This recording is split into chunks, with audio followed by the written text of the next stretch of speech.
I like to do things. Travis is all like, "Oh, we'll just hit the thing right away." I'm like, "Nah, I like to hang out, give people a little bit of a pre-show.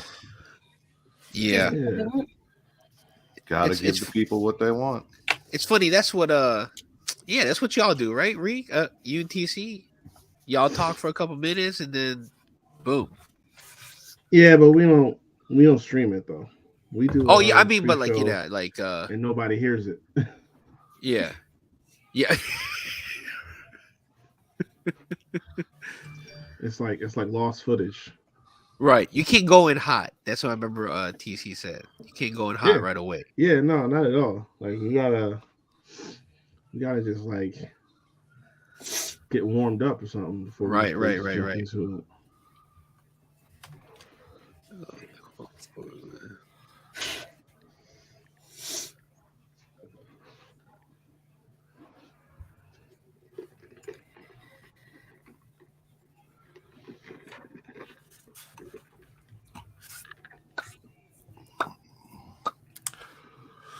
So how you guys been? Everyone doing good? Chilling. Doing all right. Cold out there? Oh my gosh. Fuck yeah. Dude. It's gonna be almost 60 next week. So like I'm hoping today was like the last little bit of fucking winter weather bullshit. And we officially just roll into spring. Well, during the day it feels like it, and then it gets to be this time of night, and then all of a sudden the wind's trying to blow my nuts off.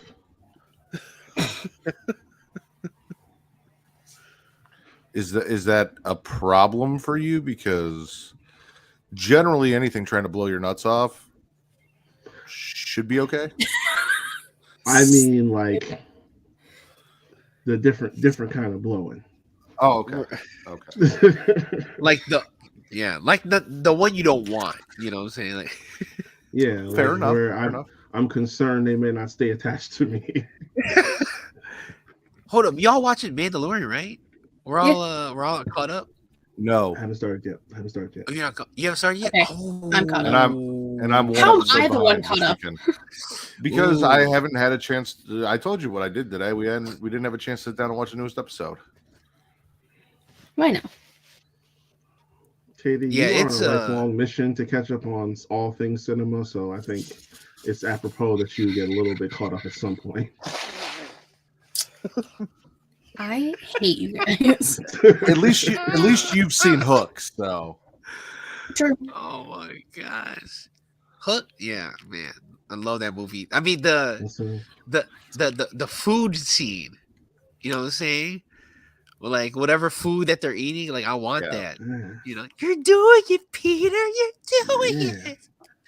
I haven't seen Hook in so long. Yeah. I'm gonna have to Oh run my that god. back. Yep. Oh yeah, for sure. Like who would have thought Robin Williams? You know what I'm saying? Like he was I know. doing his thing in that movie. Crazy.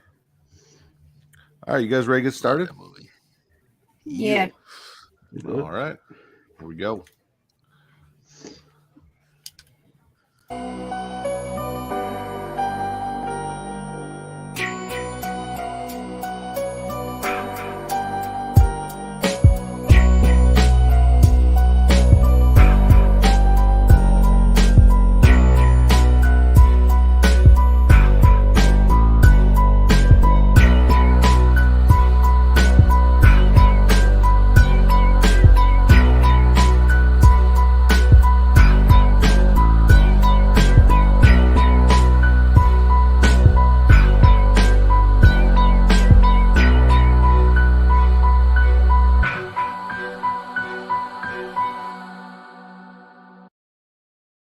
Following podcast contains mature content. The views and opinions expressed by the host are not necessarily those of the host. Listener discretion is advised.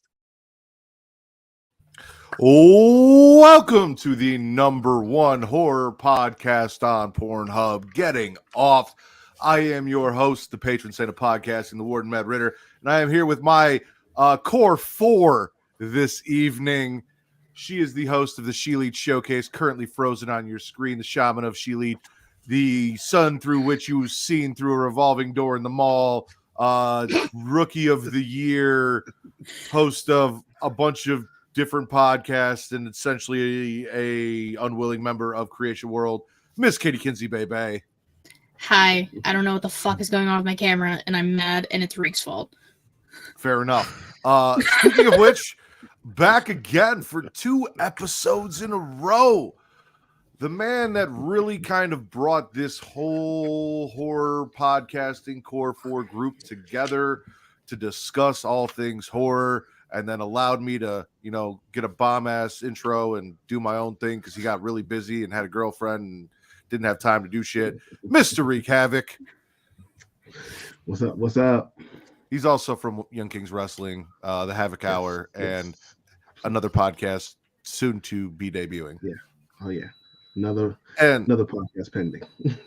Last but not least, the richest man in the room, as you can tell from where he's podcasting from, my favorite filthy Filipino, host of the Get Yo podcast, a special guest or co-host for Marks with Mikes, and the person living closest to me currently, it's your boy Juss. Yay. We here? Let's do this. Stab some bitches. Wow. Jesus. Yeah, see, we'll get it like the movie, The Core 4. That's what we are. Yes, come Yeah. on. But that is what we're here to talk about, ladies and gentlemen. Scream 6 has now been out for about 2 weeks. So if you are watching this, full spoiler warning. If you have not seen Scream 6, please come back at a later date after you've watched it and listen to our thoughts and review, because we are going to ruin everything about this movie if you haven't seen it. Yeah. We'll go around the room. First with Elsa. I hate you so much. I literally am like, I pulled it up and I don't know why. This hasn't been an issue before. That is correct, but it's here now, and it's better to have fun with it than try to ignore it. So we're just going to have fun with it, Elsa. How'd you feel about Scream 6? A, you're an ass. B, I loved the movie. So much so that I saw it twice in theaters. All right. Mr. Wreak Havoc? I was thoroughly impressed. I feel like, when you get to this number at that point in the franchise, you feel like there can be some fatigue and some laziness that sets in. It did not happen at all here. And I concerned for the trajectory, which I guess we'll get to later, but for this entry, it was definitely exceeded expectations, at least for me. Yes, Will, Elsa, because she's frozen. Katie's got me. Juss. Yep. Love it, hate it. Love it. I mean, it's like Reek said, kind of like, I'm just gonna tag in what he said. To get up to 6 movies and kind of have something new every time. I know that they're kind of like, this is a sequel of a requel, but the fact that they are still trying to do something different and bring something new to the new Scream franchise, I think it's really good. So shout out to them. Yeah. All right. We are all aware that this Scream 6 was the movie that they didn't deem Neve Campbell worthy of the price tag to pay for. So she unfortunately was referenced, but did not make an appearance in Scream 6. This is the first Scream movie that has not featured an appearance from Neve Campbell. Crazy. As Sydney. And it takes place in New York, like another favorite horror franchise, which you guys may have noticed, the thumbnail for this episode and the homage to that. One of my favorite things is Jason Takes Manhattan was actually playing on one of the TVs in the movie. Thought of you instantly. Yeah, I appreciate that. But essentially, Sam and Tara are off to college. Well, Tara's off to college. Sam's just kind of stalking her sister because she was a shitty sister her entire life, and then they almost died. So now she's like helicopter parent. They're living in an apartment with police chief's daughter, and Tara is trying to break free of her sister's gaze. Sam doesn't think that Tara's really dealing with the situation. She's going to therapy. Everyone's trying to say that, she is actually the murderer and she framed Richie and what the fuck was that girl's name? Amber, yeah. There's a whole conspiracy theory going around about that. So she's like the most hated person in this college town and on the campus when she goes to visit. And of course, our beloved Ghostface makes a return to off them. Reek, you mentioned a formula. Tell me a little bit about the formula that you noticed, starting with the last movie and how that worked and leading to this one. So, the first three, right? You have, who your killers are, the way that they kind of put those red herrings out and stuff like that as things went along. Part 1, part 2, and then part 3 was what it was. Part 4, I always felt like it was kind of like attempt at a reboot somewhat, but it leaned closer into the original than a lot of people realize. But part 5 was like, okay, we're starting the cycle over now, because it followed that's whole trajectory. The boyfriend was one of the killers, and then another friend they were in Stu's house, but there was just twists to it because the original girl gets attacked. It was Tara. Thought she was dead until like 2 seconds later you find out she's not, and just little things along the way. When we get to this one, you find that, okay, like in part 2, the cast has moved off. One's, like you said, one's going to college, and now it's like they're following these rules now. Again, the sequel rules, but now here and the 6th movie, your franchise rules. But there's so many different twists to it that I really like. Like, there's one, I don't know if we're here yet, but like at the very end that, I guess if you're a student of these films, like I'm sure most of us at this point are, you notice certain tropes and stuff that they do, little Easter eggs that they kind of point out to kind of give you an idea. Okay, this is what you should expect to see when we get to the final act. But then they subvert your expectations. This franchise is the king of subverting expectations and what you think you're going to see in these films. And this was another example of that, and it was perfect. I think this, obviously it emulated Scream 2 as best as it possibly could, for everything from the setting to who the eventual killers were. And it's why I said I have some concern about what, the next film is going to be. But, it's all, there's a lot of familiarity in there that you can really enjoy. Yes, Pretty Kyle, Gail Weathers, aka Monica from Friends, is in this one. We're not, well, she won't be in the next one. Maybe. Well, possibly. Did we see the body though? That's always the thing with these movies. If we actually saw the body, it's like, I thought they said she was alive. Yeah, they definitely confirmed. Yeah, she had a very weak pulse, and then they were at the hospital. We don't know if she made it out of the hospital though. Like, she made it to the end of the movie, barely, but we don't know if she got out of the hospital. She's been in there a lot. There's a lot of trauma to that body. All right. Yeah. It only holds up for so long. And also, maybe this is just for the most recent 2 films, but apparently, stabbing does not equal death anymore.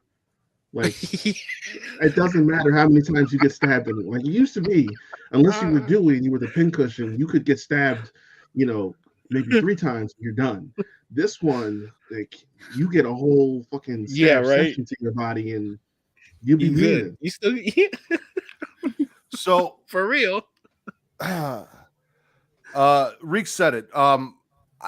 It kind of follows what Halloween did, and we all loved Halloween from 2018, which was very much an homage to the first Halloween. And then Halloween Kills came out, which again took and did a lot of what Halloween 2 did. And then Halloween Kills comes out, Halloween Kills comes out, and then Halloween Ends comes out. And it was very off the beaten path, much like Halloween 3. And then, like Reek said, 5 very much reiterated a lot of the first movie, the ending in Stu's house, all of that. This movie taking place in college, even down to the point that who was the killer in this movie, Katie? Well, there were 3 killers in this movie. Detective Bailey, Ethan, and Quinn. Yeah. And who were they related to? Richie. And why were they trying to kill Sam and Tara and all their friends?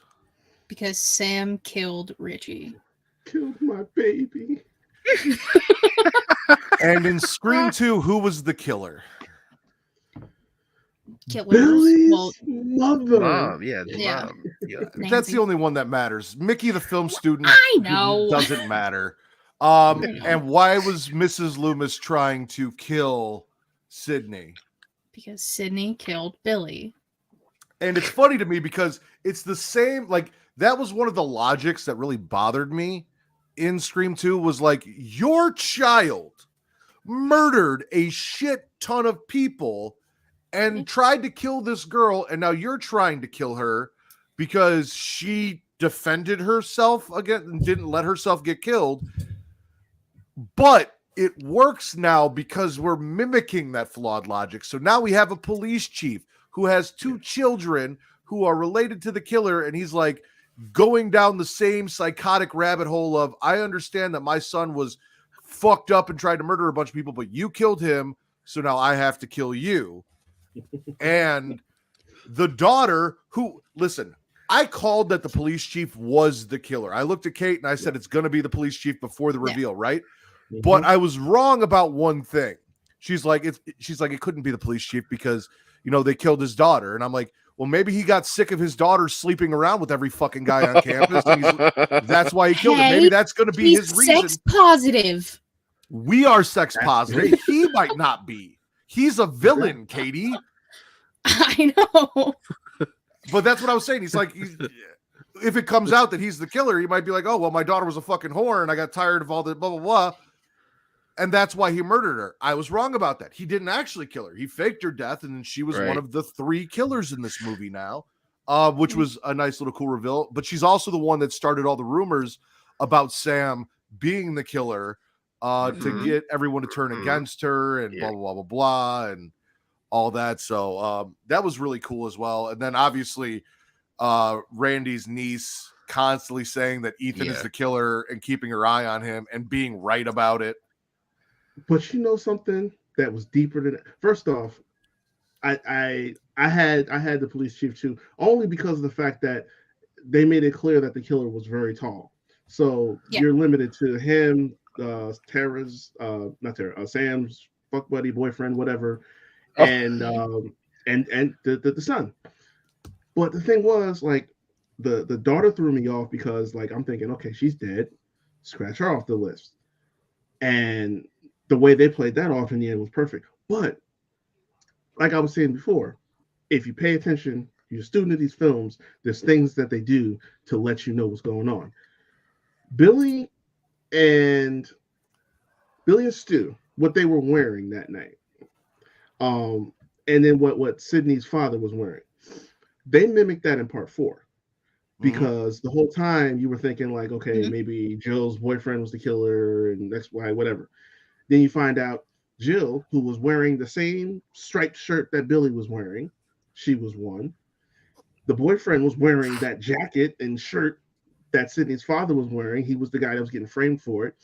So, like, you kind of, there's little things like that. If you pay attention, because they do it on purpose, you see it.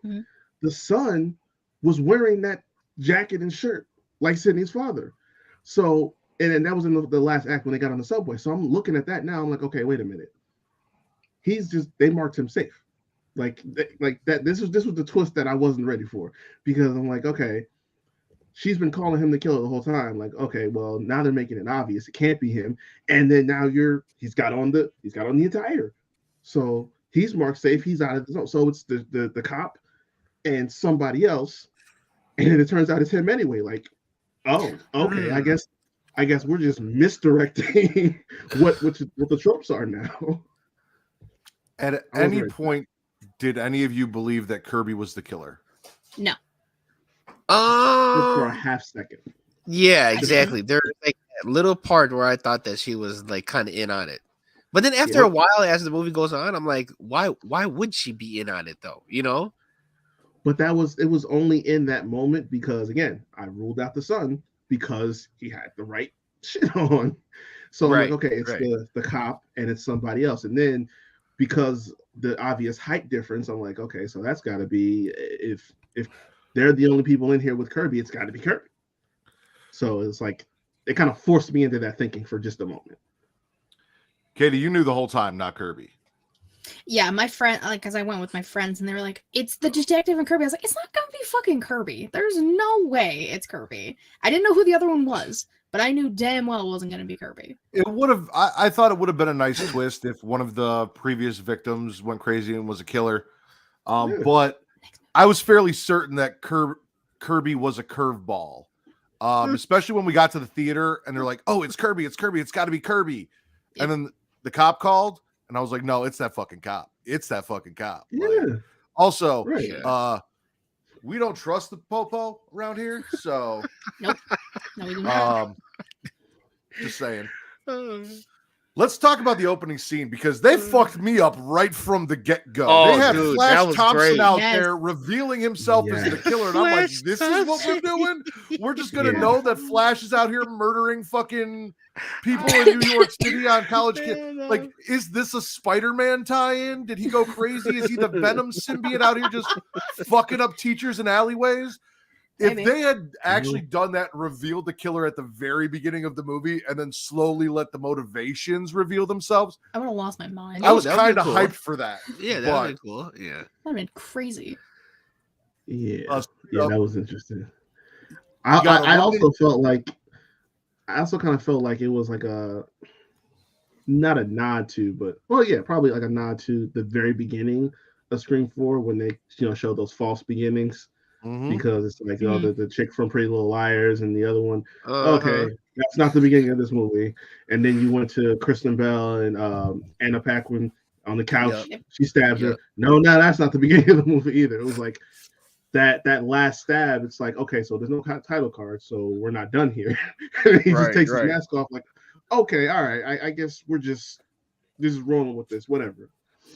But and to be honest, that opening in Scream 4 is one of the reasons why I really fucking love Scream 4, because I thought that was cool as shit the way they did that, where it was a stab movie and people watching a stab movie, and you didn't know when the movie was actually starting. Like, just got you over and over again. I fucking love that. But we have Samara Weaving in a bar looking to meet some dude who can't find his way out, does what every dumb white girl does, leaves the bar, walks into an alley, because the guy's texting. Like, seriously, you can see from one end of the alley to the other. If a dude is texting me and saying, I see you, but I don't see him, I'm not Katie, are you going down that alley? Hell no. Is it not a fact that most women walk with their keys between their fingers at night and when they're alone anyway? Yes, but you also shouldn't do that because it can really fuck up your knuckles. I took a few self-defense courses. Fair but enough. Don't do that. Kyle McGraw? Shut up. She's just out there trusting some fucking Tinder date to come find her in an alley. Nope. No. Thank you. And she gets shanked. She gets stabbed by Flash Thompson. Flash goes home. You find out that he was buddies with Richie. And it looks like they were looking to get revenge for Richie. And it's like, all right, wow, you're just giving us everything right off the bat. Yeah. He's got a partner. And then he gets a phone call and he thinks it's his partner fucking with him. And I'm like, oh, your partner's dead, bro. Like, or he's going to kill you, one of the two. Because he's all like, how did it feel? And he's, it's so exhilarating. Like, I know I said we'd wait, but I wanted to get some practice in. And like, how fucking insane do you have to be like, I just wanted to get some murder practice in. Right. So I stabbed his film teacher, by the way. Actual teacher who gave him a bad grade, and he's like, fuck it, she's got to go. Yeah. Terrible. Leads him into the kitchen after this whole talk and song and dance, opens the fridge. His friend is dead, shoved in the refrigerator. Reminded me a lot of Friday the 13th, Part 2. Hey. I said that too. Oh my gosh, yeah. Flash gets murdered. And here we go. What are some of your guys' favorite? Because that was one of my favorite things. That whole opening got me. What about you guys? That was my favorite too. It was like when the dude found out that his head was there next to the meat compactor, right by the over there. Like his ass was by the the crisper and shit. You know what I'm saying? Well, you got to keep that ass fresh. Like move the potato salad aside. I'm gonna put this decapitated head here, right here. I thought it was interesting how they had this whole shrine to basically everything from Stu and Billy all the way on down to the most recent killers. Like they had the whole lineup of the different costumes and the masks. Every time someone gets killed, they left one of the masks at the scene that they actually used. And my question is, who spent their God-given time to go to each individual crime scene and snag not only the mask from that particular murder, but then everyone's costume to put it in a fucking... They gave you that answer. Detective Bailey. Yeah, the shrine was Richie's. Richie was obsessed with the movie, and Detective Bailey, who is a cop who has access to all of the evidence, collected all of this sick, fucked up memorabilia for his child. And I'm glad you brought that up, Reek. Kate, but first, before I talk about what you just mentioned, Katie, what was one of your favorite scenes from the movie? Oh, shit. Oh. She got unfriended. So finding the shrine, obviously one of them. What? Your audio froze. I'm still here. We thought you were dead. Dude, what the fuck? Okay, well, because it looks fine on my end, so please actually tell me if something happens. Okay. We just shut up. Opening scene, the shrine, but we keep mentioning it. Core 4. I love that they played into that so much. Because survivors of trauma literally got stabbed in some way, shape, or form. Poor Chad became the Dewey of the new franchise. 100%. And that's why he survived, because he's the new Dewey. That's why he didn't die at the end. And I really thought he did, and I got so sad. Especially because I was like, no, him and Tara kissed. You can't do this. Him and Tara also got cock blocked hard. Yeah, fuck Quinn. Yeah. But what Reek brought up, one of the really cool aspects of this movie is not only did Detective Bailey collect all of this stuff, but they were using the actual masks from other killers throughout, and each had their own mask from their own favorite killer from previous in the franchise. So Detective Bailey, I believe, was using Billy's mask, which is the oldest one that is got the most damage. And then one of them was using Jill's mask, I believe. They also left the masks at the crime scenes after they murdered someone. So when they look back, it's like, oh, well, this mask is from this killer from this movie. And cool little trail of not really Easter eggs, but working backwards movie Easter eggs, I guess, for the sake of the movie, an Easter egg trail for the characters, not necessarily for us. But I really fucking love that. And then Katie, what you were just talking about, the core 4, the relationship between Tara and Chad, and how Tara almost just said fuck it and let some frat boy have his way with her because she just is completely at a loss of everything after what happened to her, and she doesn't know how to deal with it. Chad coming in to make the save, comforting her, there being a little chemistry there. Also, Tara, so Sam swinging on Gale Weathers, and Gale and then Tara coming out of nowhere and blocking her. Fantastic.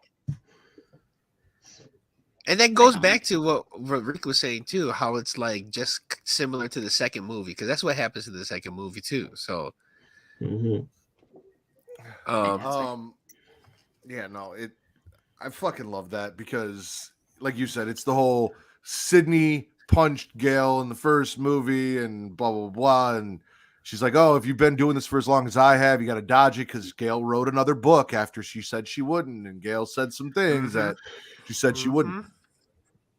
I also love how they addressed, by putting Sam in therapy, the fact that something we just kind of ignored that was happening in the last movie. Like, she has visions of her, like, psychosomatic, full-on visions of her dad speaking to her and egging her on to kill people, which actually paid off in this movie because Billy's like, put on my shit, girl. Do it. Let's go. Okay. Take up my mantle. Yeah.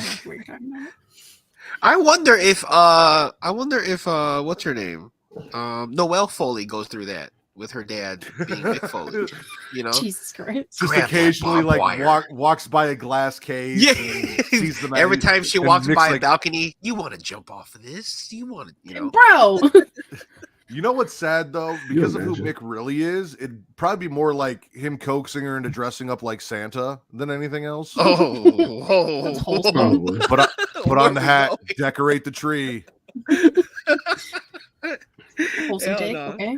I will say the bodega scene for me was like really cool. You know what I'm saying? Like, it was really tense. It kind of brought me back to the first Jurassic Park where they're in the kitchen trying to hide from the Velociraptor. It kind of gave me that vibes, but it was like you had actual people in there like buying groceries, and then you just had Ghostface in there with a shotgun, and it's New York, so they're like, I don't fucking care. I still want to pay for my bananas. You know, like they were still going about their business, not caring that there was a man in here.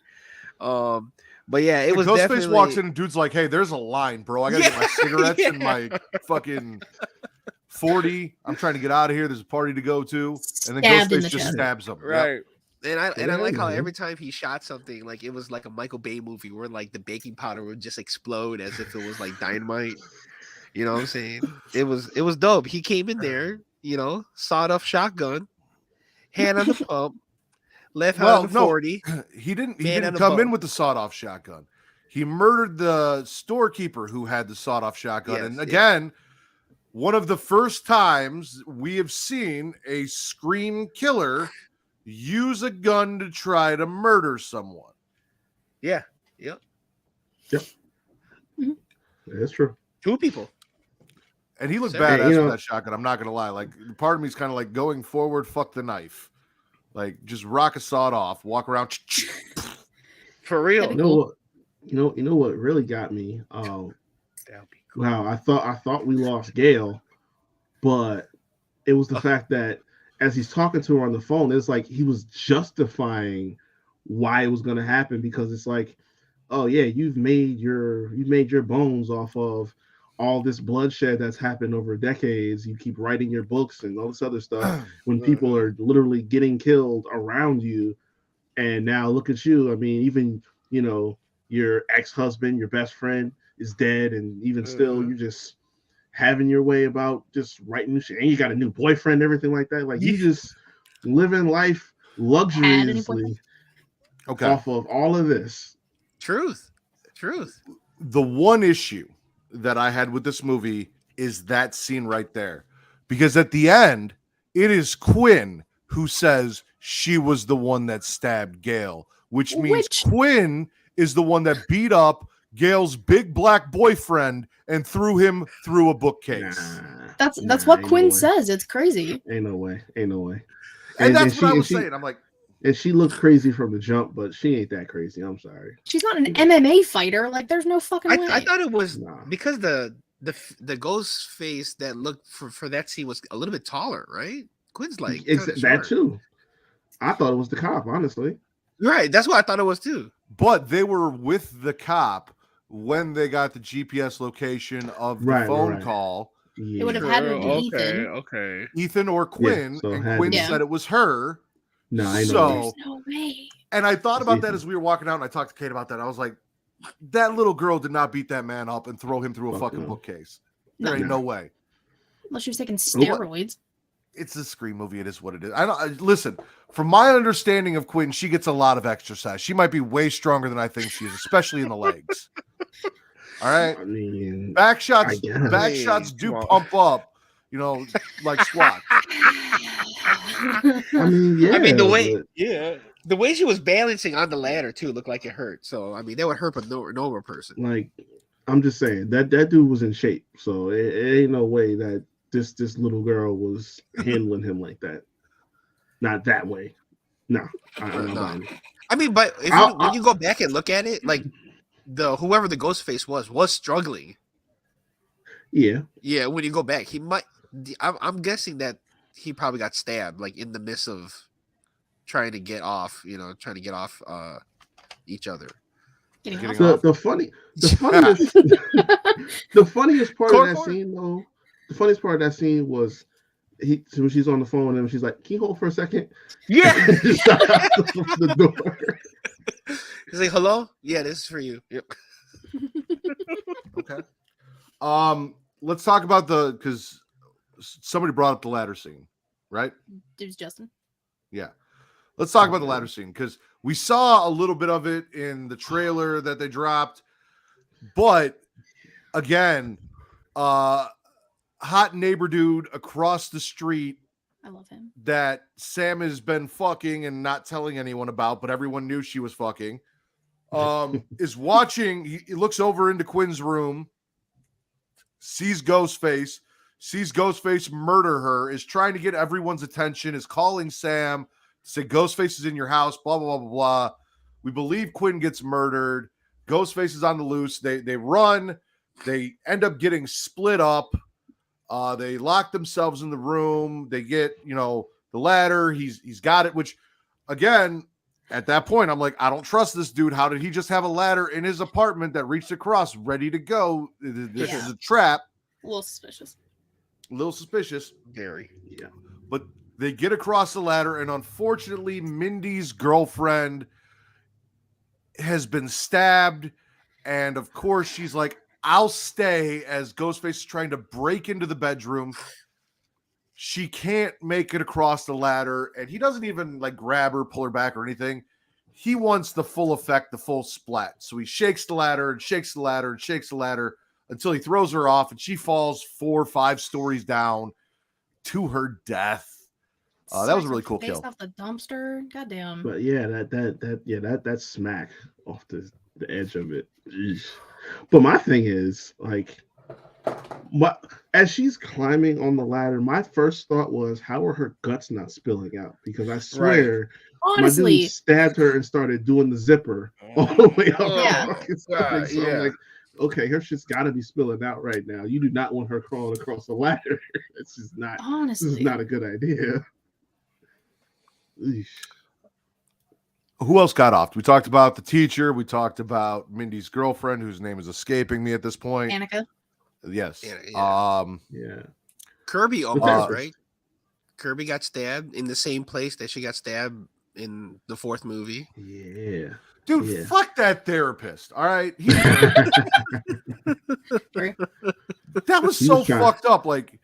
You ask her questions. Yeah, no, he was absolutely. You ask her questions and shit, and then when she answers honestly, you're just like, "Oh, I'm not qualified for this, and I'm gonna have to let the authorities." No, what happened to patient doctor confidentiality? Right.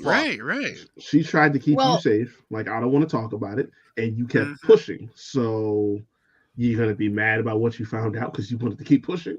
Right, exactly. I mean. The only thing about that is if you're a danger, if your therapist or doctor feels like you are a danger to yourself or others, you have to report it. But Sam said she was okay, so he didn't necessarily have to. He didn't even spend enough time analyzing her to know. He heard one thing. Oh yeah, my killer dad talks to me. He's like, oh nope, fuck that. He said, nope, crazy, jail. Can't do that. Yeah, that's crazy. Yeah, that's what Will said. Once you become a threat to yourself or other people, the therapist has to report it. However, I mean, she was only a threat to people trying to kill her, and I feel like everyone is a threat to people trying to kill them. No one's just gonna be like, "Oh yeah, no, fuck it, I'll go." Right. He got stabbed in the nose. Can we talk about that? Yes, he did. For being nosy. No, okay, no. True. So that's appropriate. Yes, this is very true. Flash Thompson and his sidekick, the teacher, the therapist, Annika, Quinn, Yeah. fake death, Annika, gone, Gail's boyfriend. Gail's boyfriend. Yeah. Yep. Twins. Core 4. Yeah. Core 4. And then we maybe had Gail, right? She's alive. I know. They say it at I the end of really the thought they movie. were gonna kill her off though, because we got rid of Dewey last movie. I thought Gail was going this movie. I really did. Yeah, but I kind of like that she survived. I was gonna say, I think they're just gonna make her like just be alive for all the movies, you know. I'm telling No, you, she was like the next when one. he started talking about how it's like, oh, you making your luxurious life off of everyone else's death. It's like, okay, yeah, she's gonna die because he's sitting up here justifying this shit now, and it's like I can't argue with his logic at the same time. So, but no, if they get Gail, it's gonna be like clear cut. Like she might not get what Dewey got, but you're gonna know she's dead. Oh man, Dewey, man. Yeah, that was kind of fucked up how they did that. Will said that there was 11 he counted. Well, I'm going to ask Katie. Katie, are you counting the 2 or 3 people in the convenience store as well? No. Would that give you 11? Well, because I'm at 8. So it would give you 10 or 11. Yeah. Yeah. That would be 10 or like, 11. Yeah. The Vegas over under was 10. Yeah. And that's also not counting the 3 killers at the end. Yeah. Oh, I was counting Bailey, Quinn, and Ethan. Oh, okay. Because we did get 3 fake out deaths. Because we thought Gail died, but we found out she lived. Right. We thought that Brad had died, but he was Dewey or Chad. Chad died, but he got Dewey. He lived, which made Jenna Ortega all wet in the pants. She was so excited. As she should. And we also thought Kirby got murdered, but Kirby survived as well. Yeah. How ironic that Quinn faked her death and then actually dies. Yeah. Karma. It'd have been so fucked up. I was about to be mad because I thought Mindy was gonna catch it. And again, stabbing does not equal death because the way that scene went down, it's like, oh yeah, she's gonna fucking die. She ain't gonna make it. But then she does. And that apparently didn't go to the hospital.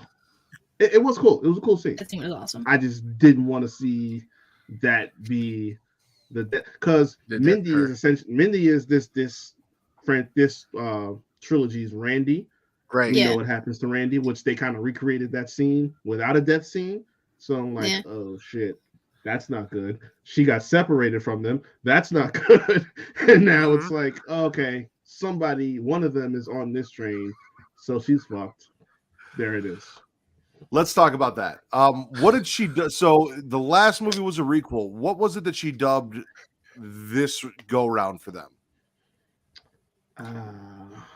This. What do you mean? I remember she said it. So in the last movie, she's like, we're in a requel. And then in this movie, when she was discussing the rules, she called it something. And it wasn't a requel. Well, it was something else. I mean, she said a sequel to a requel, and then she said, we're in a franchise. We're in a franchise. Oh, franchise. Yeah, there you go. Yeah.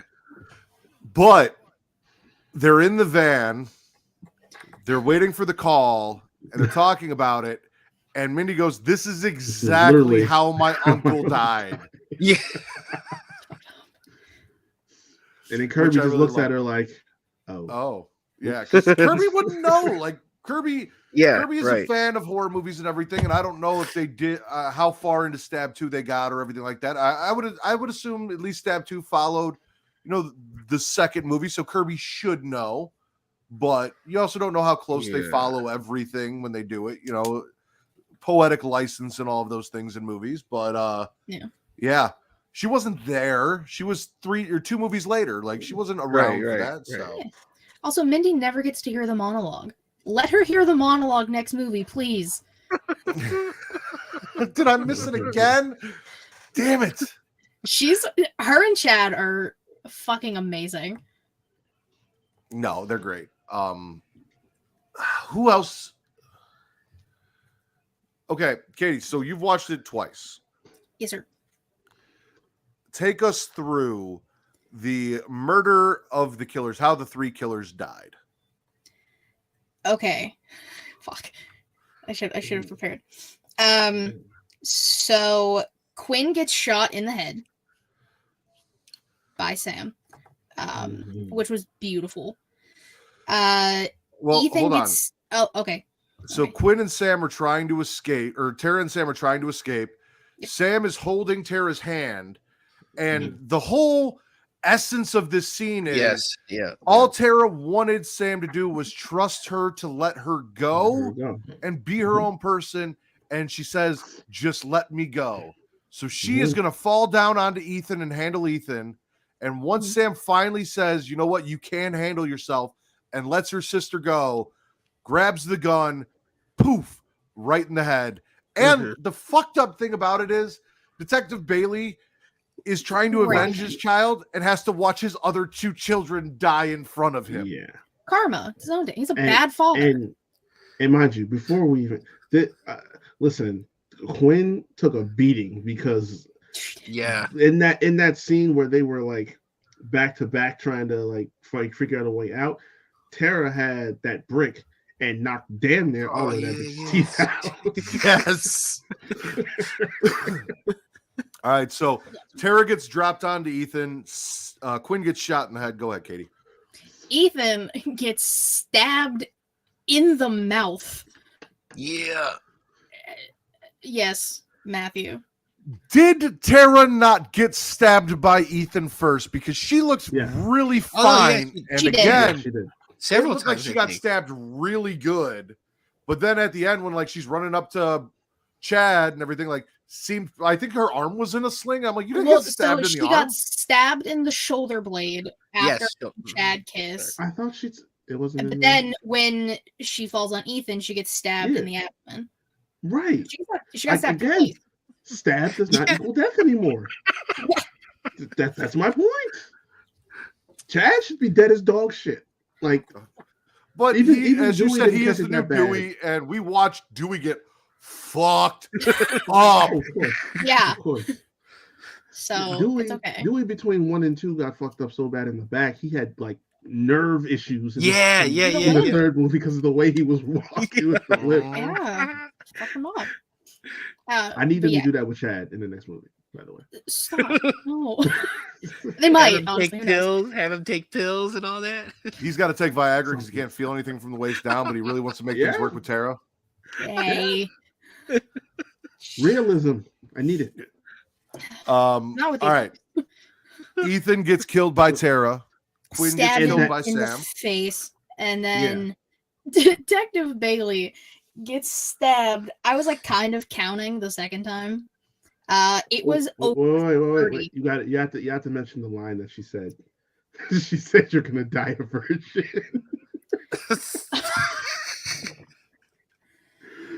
Oh yeah, because he just blurts it out in the park when they're going over the rules. He's like, I'm gonna die a virgin. And they're like, that's too much information. We didn't need those. She just stabs him in the face and said, yeah, you're dying a fucking virgin. Which happens. Yeah. So damn. Detective Bailey gets stabbed over 30 times. If an official count comes out, I would like to see it. By Sam, just everywhere over the body, and then in the throat. And the eye is the final one. Like, Jesus Christ. And what was Sam wearing when she murdered Detective Bailey? Her dad's mask and robe. Yeah. And used his knife. I was just going to say, use the knife, right? Because Kirby brought them into that theater and said, I'm the only one that gets a gun. Nobody gets any weapons. And the first thing Sam did was, well, I know where my dad's knife is. And it still had blood on it, which... Like, I understand Detective Bailey's dead. However, that brings up a whole sort, like, if he didn't die, health concerns? No. For real. Cross-contamination? If he's not dead, he certainly has AIDS. Well, if anyone in the first movie that Billy killed did have. In the 90s, good chance. Yeah, I also love how everyone's got the fucking knife, the scream knife down. The double. Oh yeah, yep. Chef's kiss. I was like, oh yeah, that was dope. Yeah. What else? The train scene I thought was also good too. Oh, dude, the train scene was fucking train done scene was perfectly fucking because great. they get separated unintentionally. They're all trying to get on the train to take this train downtown. And then again, the cool train with Tara and Sam and Chad has like people in Hellraiser costumes and Michael Myers So many costumes. Michael Myers, Jason, couple Ghostface, and you're like, oh shit, what's going on? Poor Mindy gets separated, and all she has is Ethan. And this is where she's like really hard on Ethan being the killer and was right. Stay the fuck away from me, killer, psycho, all this shit. But as he's wearing Sydney's dad's gear, that's what Right. got me so much. I'm like, yo, he's safe though. No, he had, I mean, he had a little bit of plaid underneath the jacket, so that's how we knew. Yeah, I'm like, yo, he's safe. He's safe. You're getting it wrong. And then she gets stabbed by, I guess, Quinn. So, like, oh. Right. Then she's sitting there. The lights keep going out. Like, Reek, you lived in New York for a bit, right? Mm-hmm. You ever rode the subway? Oh, of course. Is that something that normally happens on a subway ride? No.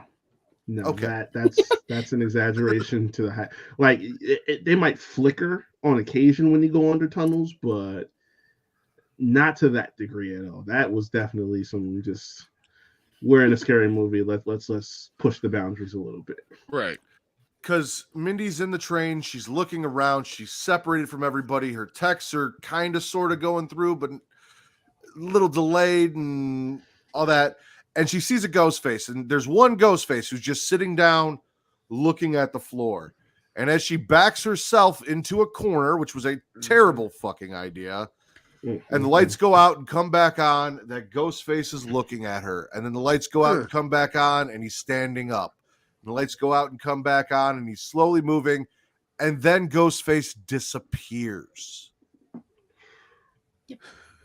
And next thing you know, she's getting shanked in the back of a subway with people sleeping around her.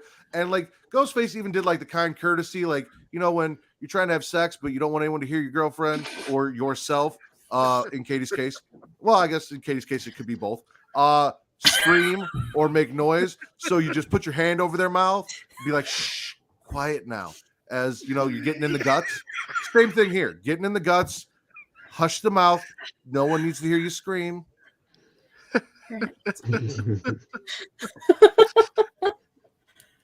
That's exactly what I thought. Yeah. Yeah. Like, I need that in a porn parody. I need like a screen scene porn Ooh, parody. Find it. That's the next watch along. Oh, But there's a girl just like sleeping on the subway right next to this happening. This subway full of people. Nobody notices the girl in the back of the train getting murdered. Yeah. Yeah, nah, that's some crazy shit. I'm like, somebody's got to witness this. Somebody's got to catch up to her before she gets fucking stabbed. No, you just happen to be next to the people who are just either asleep or high as fuck and they're knocked out. Mm-hmm. That was upsetting. Right. But see, that's just, I mean, I guess it's kind of like real to the in real life. I mean, you have to think maybe this is like 2 a.m. Everyone's coming home from a party. No one knows what the hell they're looking in front of them. So listen, as an avid subway rider at one point in my life, I can verify people do have their full-blown siestas on the train, and it does be, you know, when it's packed, it is packed. But even then, it's like somebody is going to see, at the very least, somebody's going to have their phone out, but like, oh, what's going on over here in this corner? Oh my God, they just got stabbed. Like it would go something like that. The only thing I'm a little sad about, one of my favorite scenes from Jason Takes Manhattan is when they come out of the subway and Jason kicks over the boombox. I kind of wish there was like a 2023 version of that. Oh man. yeah, that's true. I mean, I kind of said this while watching Creation World. Like, I said I'll be kind of mad if Ghostface Killer is not in this movie because they're supposed to be in New York. So, like, not. I mean, they could have had it in the bodega scene, like him just buying something. You know what I'm saying? They could have. And Ghostface Killer with Ghostface. I mean, come on. And you know how many people would have been mad by that and been like, "Oh, this is fucking Buster Rhymes and Halloween Resurrection bullshit." Blah blah blah. Oh man. They would. You know they would because you know how the internet is. You make that face, but you know how. Oh my. What is it you call them on Young Kings Wrestling, Reek? Oh, hashtag you niggas. Yeah. You know how they are. Listen, I will not dispute that they're toxic as fuck. We know how that goes. Oh We've been there. gosh, you're 100% right though. That's exactly what happened. But I mean, look, I would have if, fun. That would have been cool as shit. Yeah. the only way they would have an argument to make in that scenario is if Ghostface had a strap on him and say, "Oh, okay, I'm shooting this motherfucker," which he Right. Okay. If he's in the I like movie, that. he's Yeah. probably gonna do that, you know. Yeah. But that's the only scenario I see that. Okay. All right. I like Reek that. mentioned it. I think we're all on board here, right? We see the trend of 5 and 6. We talked about it, 5 mimicking the first movie, 6 mimicking the second movie. Are we all in agreement that Scream 3 is still the worst Scream in the franchise? Oh yeah. Yes. Oh my 100%. gosh. Yes. So are we worried that they're gonna, I mean, I know Reek has had a change of heart on Halloween Ends and has found a deep appreciation for what it is, like many people did Halloween 3 after the fact.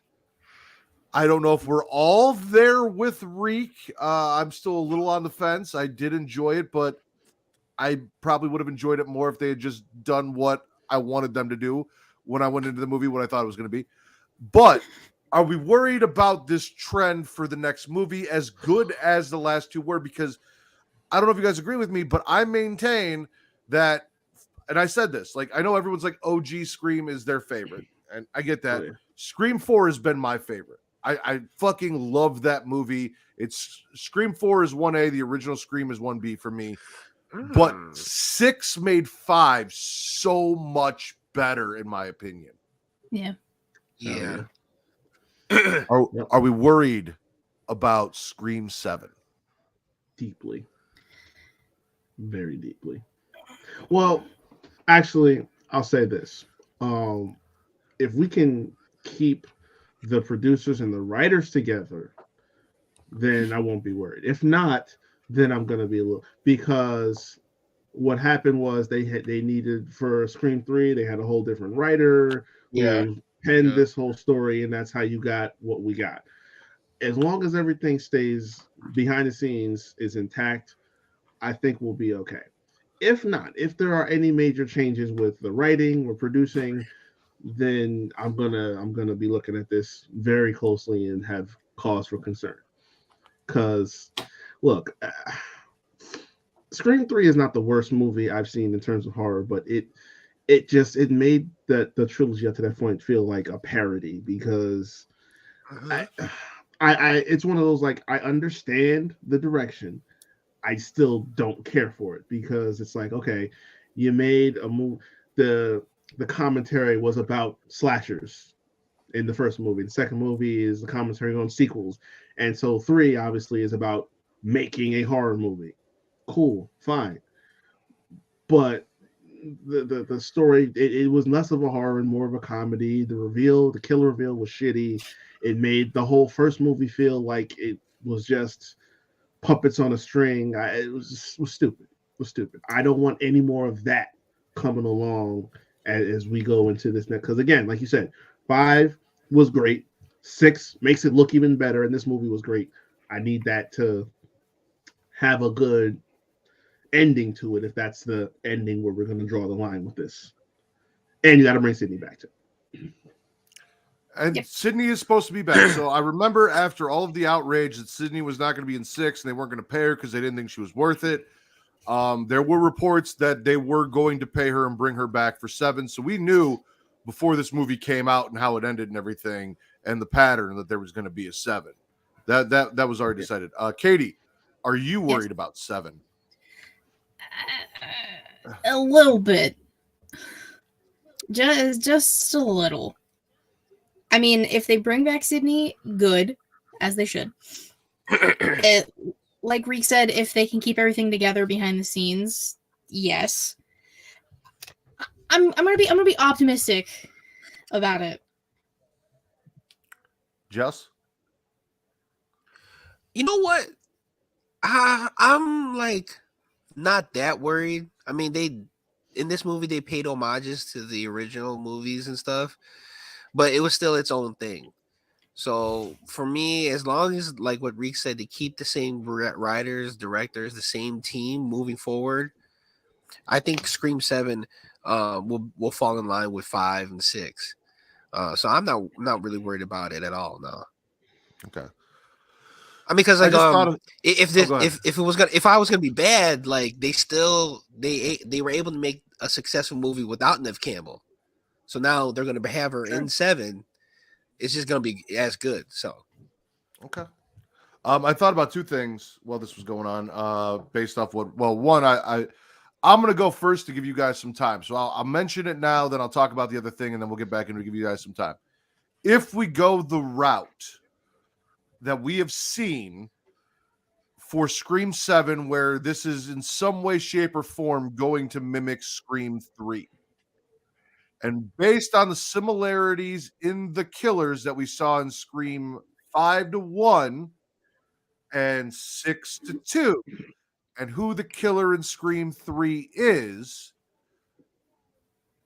probably not a person we have seen, but think about whose random relative that we didn't know they had may be a killer, and think about that and come back to me with that. But Reek, one thing that you brought up when you were talking about Scream 3 and how it's paired and everything, that kind of struck something with me. I don't remember if I talked about this or not, but when we talked about the Scream franchise, I believe on the Havoc Hour, and we had our boy TC who was in the chat on there, we mentioned how I felt like Sam seeing Billy kind of reflected in Scream 3, Sydney seeing visions of her dead mom. That sounds right. I feel like we talked about that. Yeah. So maybe they're planting that seed early so that it leads to something in that movie, and we have that element in there. There was something else, but anyway. Oh, yes, that's what it was, because you were talking about the reveal of the killer, and that kind of... So the killer in Scream 3 is Sydney's half-brother, because, again, Scream has a history of slut-shaming and kept calling Sydney's mom a whore, including her son, who she had out of wedlock prior to, meeting Sydney's dad, before she cheated on him with Billy's mom and all of these things. And now we have Sam, who is Billy's daughter. So does Billy have another kid out there? Maybe. possibly. Maybe more than one. Or maybe Roman had a kid that's like Sydney's nephew. Or maybe Billy's mom had another kid. I see a lot of like on Reddit and stuff, and just like the internet, they always keep mentioning Stu. Yes. As if he's still alive. Yeah. That was a big theory. He might be rehabbing somewhere and then plotting his big revenge. They even kind of mentioned that in this movie, didn't they? Yep. They did. It's like, yeah, you have to, if you know, like we do, like, yeah, you kind of saw a little. Well, the idea has been kicked around.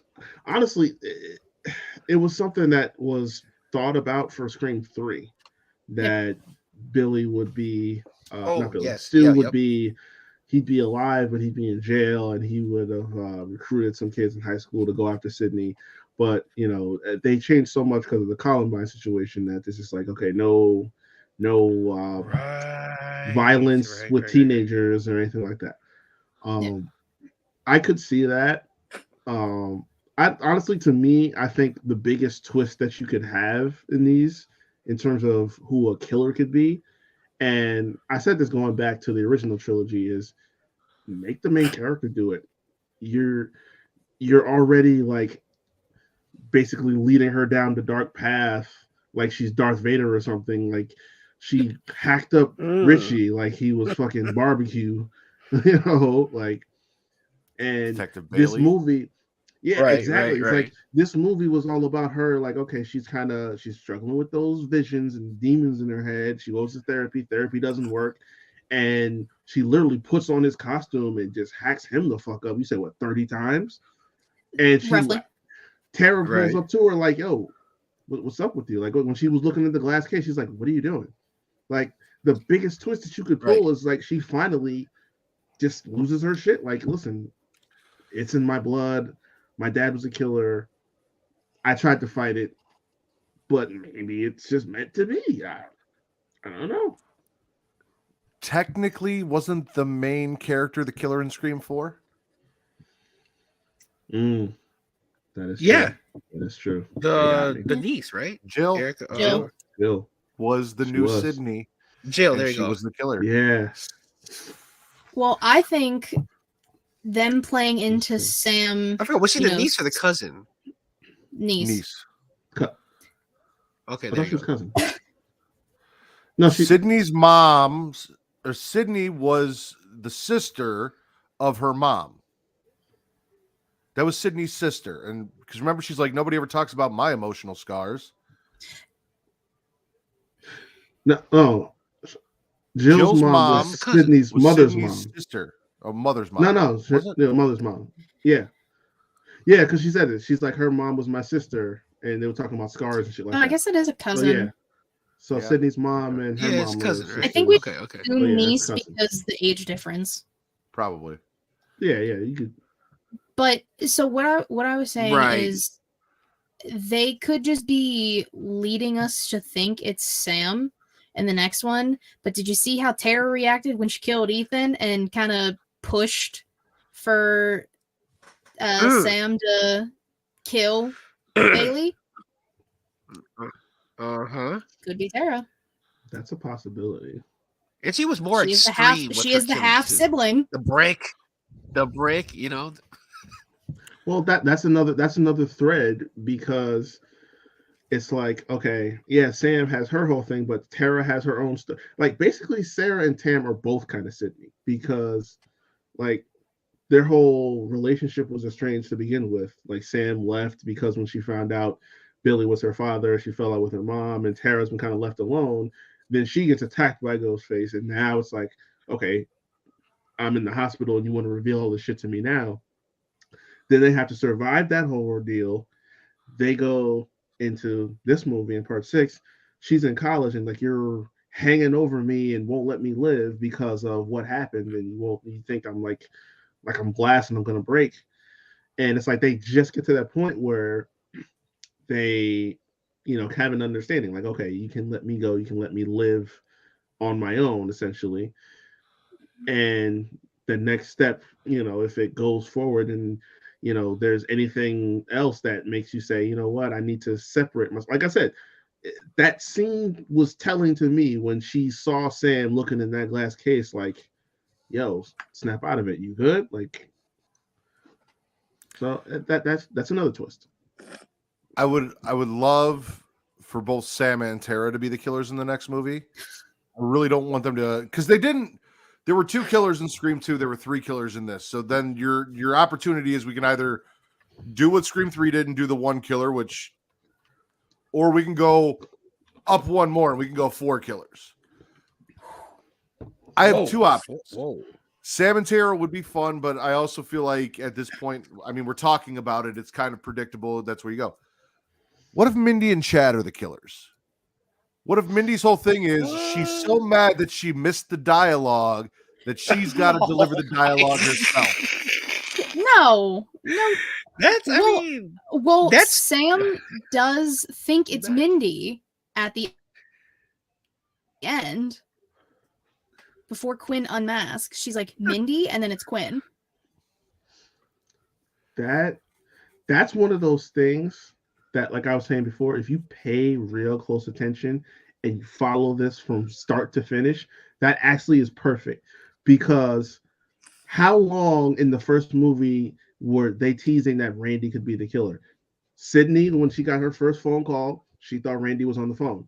Then everyone's like, oh, well, Randy's the movie guy. He watches the slashers. He knows this shit. He's like, and then the scene at the video store where he's talking to Stu, and Billy's like, yo, maybe your messed up mind lost its reality button. So, like, that would actually be like coming full circle, because you tease like Randy could actually be the killer in the first movie, and then you get all the way 6 movies later, and it's like, okay, the movie buff and her brother wind up being killers in the very end, which actually you could set that up perfectly now that Chad is like with Tara, and that would like be like, oh, well, we're the core 4. There's no way that you two guys could be the killers. Also, if we go 4 killers, they are the core 4. Oh my god, it's the core. Are you crazy? Core 4 is the killers in that movie. They're so sick of being attacked that they have just decided to go on the offense. To attack everyone else? I'm down to be the core 4 killers. I do have a theory kind of going along with like that, the core 4 being the killers. So like, what if like this evolves into something bigger, right? So like, we all know that Billy and Stu are like basically the early, they took a stab at being early influencers, right?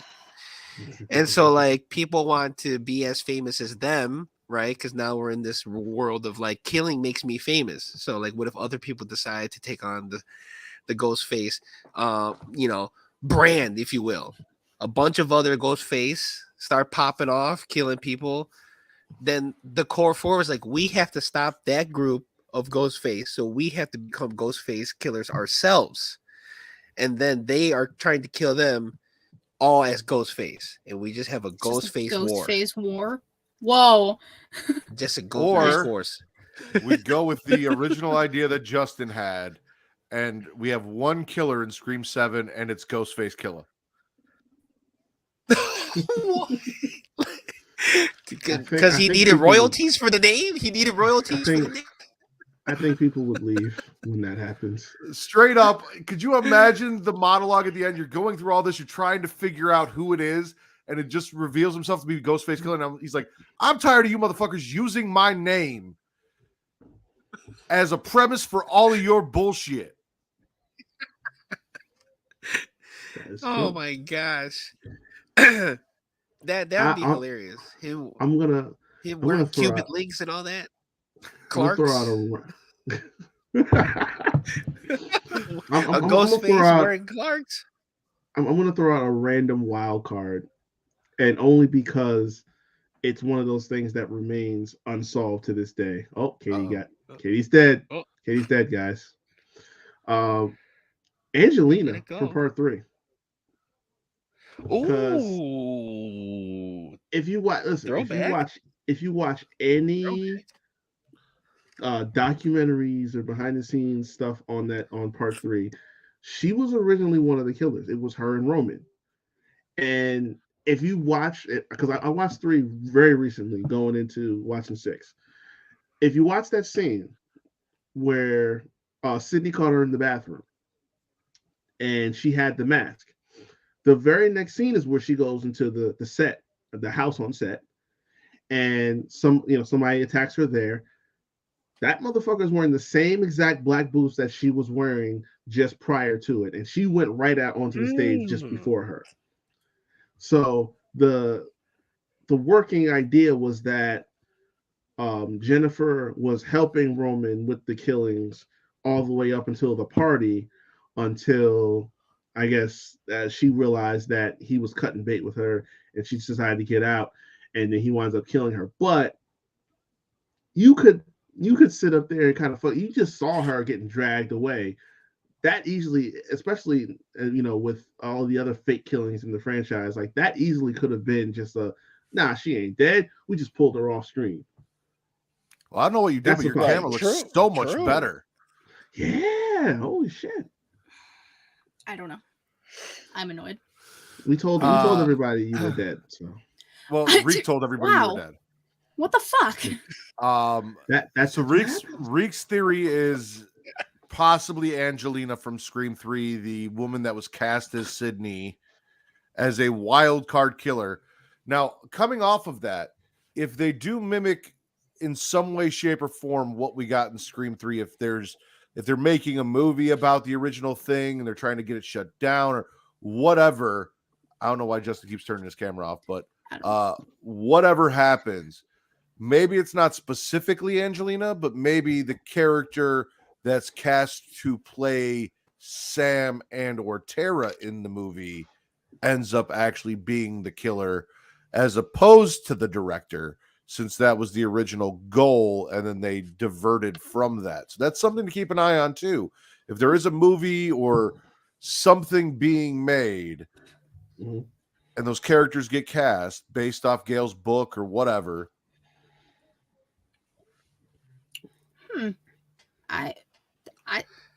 So she did. Why do I think she died in the movie? Well, technically she did. I was just telling them. So originally, Angelina was supposed to be the second killer before they wound up just sticking with just Roman as the one killer. Yeah, it was him and her. And I guess like somewhere down the line, when you get to the final scene in the house, it was like, well, she realizes that Roman's cutting bait with her, and she just wants to leave, and then he winds up killing her. But the way that like a whole bunch of these killings get faked as the franchise goes on, especially in this last movie, it's like you didn't really see her die. Like she's laying on the floor and you see her get pulled out of frame, but you could easily say that maybe she didn't get killed because she took like one stab like in this area. I could easily say she's still alive. Also, doesn't she scream something about like I didn't fuck that pig Roman to have this movie canceled or some shit like that? Yeah. Which is how we found out that that's how she got the role. Yeah. Yeah. It's really funny how like the whole I guess this was like a 20-year early blowing the whistle on what's his face? Weinstein. Harvey Weinstein. Because oh like, my gosh. I didn't think because Wes directed it and they didn't really have much to say about like anything in edits. But looking back on this now, it came out in 2000 and the whole premise was a producer who was taking advantage of potential actors in Hollywood. Yep. That kind of makes Scream 3 a little better. Okay. Yeah, it was ahead of the time. Whoa. Yeah. Wow. Oh man, now that you said that, now I cannot unsee it now. Yeah. And like I watched the movie back, like it kind of like the guy that they cast kind of seemed like he could be sleazy too. So it's like it all just blended together. Again, they didn't say nothing about it in edits, so it just let it run. But you know, Wes might have known about that and was just like, yo, run with it. See if anybody picks up on it. All right. Do we have anything else from Scream 6 that we want to talk about? I do have a question. When you guys went to go watch it in the theater, did you guys see the the limited Ghostface popcorn cup? No. Did you guys see that? My friend ordered me one. She ordered? I thought Okay. about it, but I didn't. Oh, okay. You just saw it. I was like, I might do it, but nah. Okay, Yeah. okay. They were my theater ran out, so yeah, they were selling them for like a limited time, and then they ran out, and then they like put them on the website. But, like I'm not getting it until like August, but because I was contemplating. Oh, they couldn't just get. Me, okay. She told me she ended up buying me one. I was like, oh my god, thank you so much. That's cool. Yeah, it's very nice work. I do need some Ghostface merch. That is for sure. That is one area that I'm severely lacking in. Well, if you had to come up with some Ghostface merch from the Scream series, what would it be? This is not a sweaty session, Justin. What are you trying to do? So this is not your fucking show. Man, just trying to hijack my show. Yeah, well, I mean, you know me way too well, man. You called your I ass out 100% know you way too well. You know what you don't know, though, Justin? What's that? Oh boy. know if you're gonna run out of supplies for your pet. And I haven't got a single plug in this entire episode. And now it's time to find a way to get them all in. If you go to dog.com,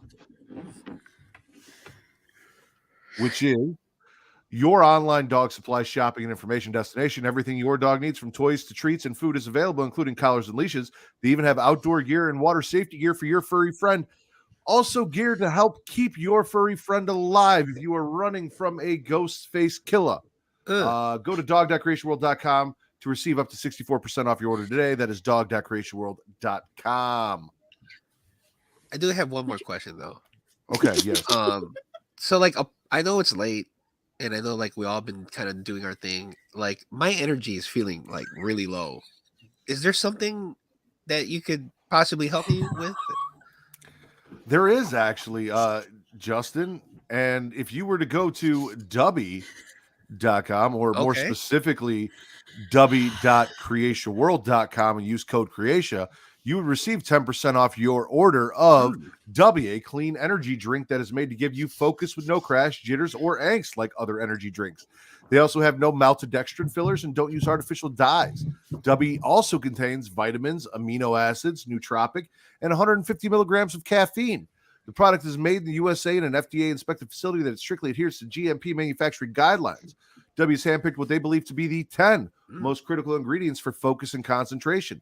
Dubby contains important aminos and vitamins that canned energy drinks simply don't have. Dubby uses Neurofactor, a patented all-natural coffee cherry extract, to help fuel you. This ingredient is what gives Dubby its laser-focused and fast reflexes, making it especially perfect for gamers or anyone trying to stay alive while being chased by a psycho with a knife or shotgun. They also disclose full ingredient amounts, and the products will never contain fillers or artificial colors or dyes.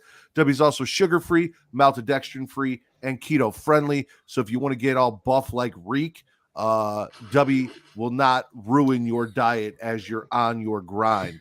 Again, go to w.creationworld.com, use code Creation, receive 10% off your order today. Nice. I know there's one more you need to get in there. There is. I don't know about what kind of Scream merch that I'd want to make for a sweaty session or just my own idea, but there is some merch that I think you guys should go pick up. It's my favorite product to plug because we are the #1 wrestling and horror podcast on Pornhub. And we are sponsored by Adam and Eve, which is the nation's largest marketer of adult products with millions of satisfied customers in the United States and all over the world. Founded in 1971, Adam and Eve is also one of the oldest names in the rapidly evolving adult industry. For more than 50 years, they have built a reputation up as a trusted and reliable adult toy store that takes pleasure and privacy seriously. When you want to shop erotic toys, Adam and Eve has it all. Men and women, straight and gay, and everywhere in between. Adam and Eve has all the adult toys you're looking for, including but not limited to vibrators and dildos, like from the Texas Dildo Masquerade, anal sex toys, bondage toys, couples toys, lubes, sexy gifts, and accessories. Unlike other adult toy stores, Adam and Eve stands behind all their products and offers a no questions asked return policy. So whether you bought a dildo, sex swing, or a penis ring, you can get a refund within 90 days if you're not 100% satisfied. So go to adamandeve.creationworld.com and use code erotica to receive 50% off one item plus free shipping on orders of $49 or more. That's adamandeve.com or adamandeve.creationworld.com and use code erotica to receive 50% off one item and free shipping on orders of $49 or more. Yes. Ooh, Excellent. You need a new penis ring, Rick? I think I'm good. Sure. Yeah. Okay. Because we got you. What about sex swing? I see some room back there behind you. I haven't taken that leap yet. I think it's a little, well, it's not early, but not at that point in time yet. I'm just saying, listen, every adult needs tools, and this is just another tool in your belt. Yeah. Yes. I'll maybe pencil it in for a later date. How about that? Okay. Justin, anal sex toys, interested? Hook it up. I mean, we've I've got some from the Sexpo. Okay. You know, Well, if you But need if to you like add to, something new you to know, your collection, throw me a definitely go bone to here. Adam and Eve. Yeah, 100%, 50% off, free shipping. I got you, bro. Yeah. Code erotica. Does anyone Yeah. else have anything from Scream 6?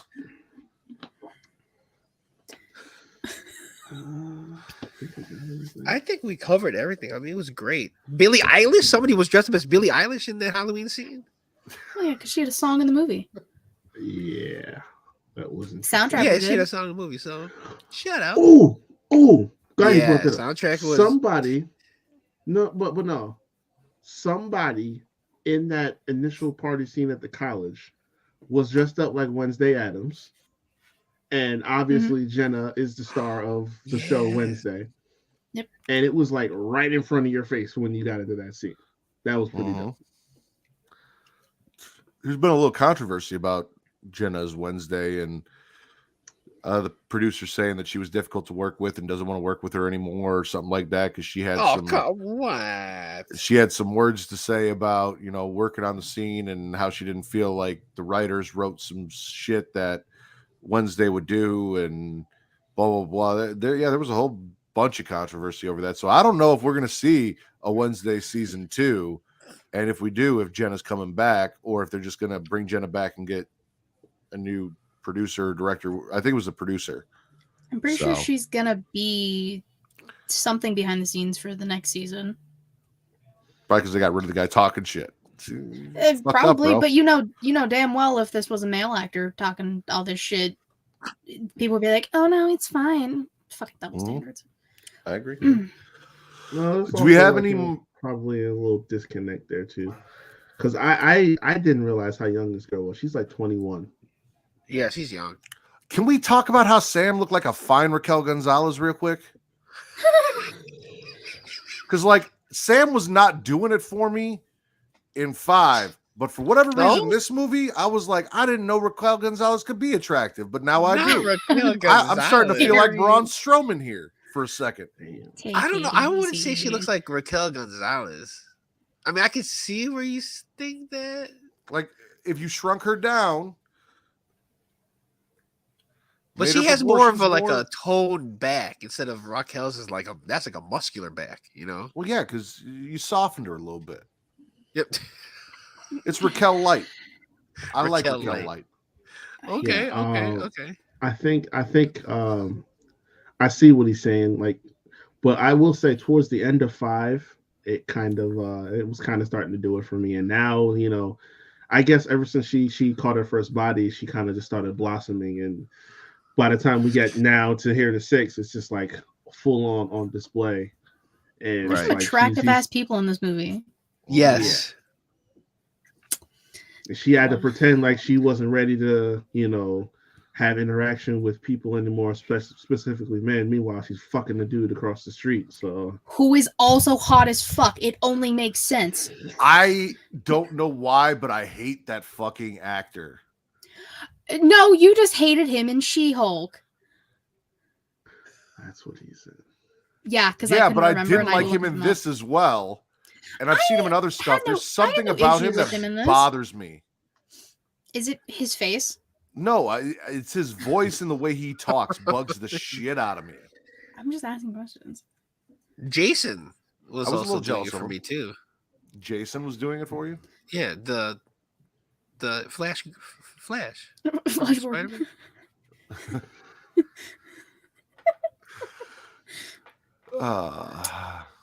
Flash Thompson. Flash Thompson, yeah. Like I said, attractive people in this movie. Not Flash Morgan Webster. That's someone completely different. Yeah. Oh, yeah. Obviously, Mindy for sure. 1000% for Mindy. See, I'm surprised Justin didn't hype up the Asian representation, even though she got offed and thrown off a ladder. Yeah, I mean, she got the dirtiest treatment in this movie. Yeah. But yeah, damn shame. You always hype up the Asian representation. I do. But I mean, but man, Mindy though. I mean, From shout out to the gays. From 5, whew. I kind of miss the swagger that Mindy had in 5, where she was just sitting on the couch. Yeah, and like, what are you gonna do? And she's like, uh-huh. I'm gonna sit here and watch this movie, and I might make out with her. Exactly. And she just kind of looks and like she's got more swag than that entire cast. Yeah. That is true. Yeah. Any more? What do you guys want to see in 7? Like we talked about our worries about 7. We talked about possible killers. What's some shit like you want to like? What do you want to see out of 7? And then we'll close it out. I kind of want to see more Kirby. Do you think she shows up in 7? I want Kirby to get a better fucking wig. You're a for blonde. What the fuck was that about? Yeah. Like there's no way you went from that short haircut you had to like fucking Oh man. Damn near Laurie Strode circa 1978. Like there's just no way. There's just no way, sweetheart. I love Hayden Panettiere. However, that wig was bad. That was a bad wig. And she's a blonde. Why was she wearing a wig? Yeah. She had some work done, Hayden Panettiere. A little bit. Right? A little bit? Okay. She looks fine. I did like the interaction. I wasn't saying that. She's like, since when did the FBI start hiring children? Kirby's like, I'm 30. Damn. So Justin wants to see more Kirby.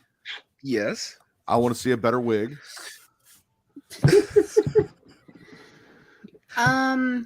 More actual kills, because I feel like I don't know. Kind of it was a little lower, but I want like a big body count next movie. Katie does like a big body count. That's a different story for a different show. Yeah, definitely have to get the numbers up. I feel like one last Randy cameo would be appropriate, like some hidden tape or whatever for his niece and nephew. Yeah, something like that. That would be pretty dope. Random obviously, VHS. Yeah. Obviously, Sydney's got to come back, but Katie wants to. I'm not a huge Matthew Lillard fan as far as like. Okay, listen. Matthew Lillard was the Matt Riddle of the first movie. That's not fair. Was that not his character? I mean, he was Shaggy. He played Shaggy. Was that not his character though? But like, it was just that is his character. You're gonna ruin this movie for me, and I'm never gonna watch it again. Don't do this. I'm just saying. Don't do this. Stu was, if somehow we find out that Stu was some sort of mastermind, whatever, but like he was a fucking idiot. He was just along for the ride. His motivation to do this didn't even make sense. Like you just riding with your homie. Because Billy was his gay lover. That was the motivation. Well, that and do you know what the definition of a fall guy is?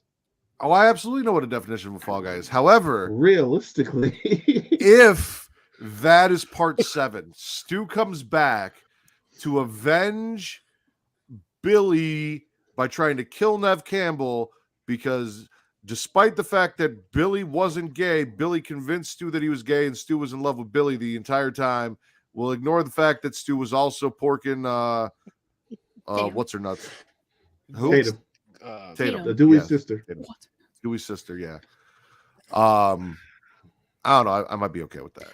Listen, I got Skeet in the last movie, fine as fuck, aged like wine. I want Matthew Lillard in the next one, who is also fine as fuck and aged like wine. This is for me. Hey. I don't care what anyone else wants. This is what I want. But also, it's not in this universe, but we did kind of see that storyline already play out in the parody version of Scary Movie. They admitted that they were gay for each other. Well, what's his face? The boyfriend admitted I'm not that gay. You suck my dick. Gay. You're right. yeah. So technically, that did happen already. Ray fucked me. Ray fucked me. Ray fucked me. And they high five. Great. That was funny. It's like, but you made love to me. No. First of all, you suck my dick.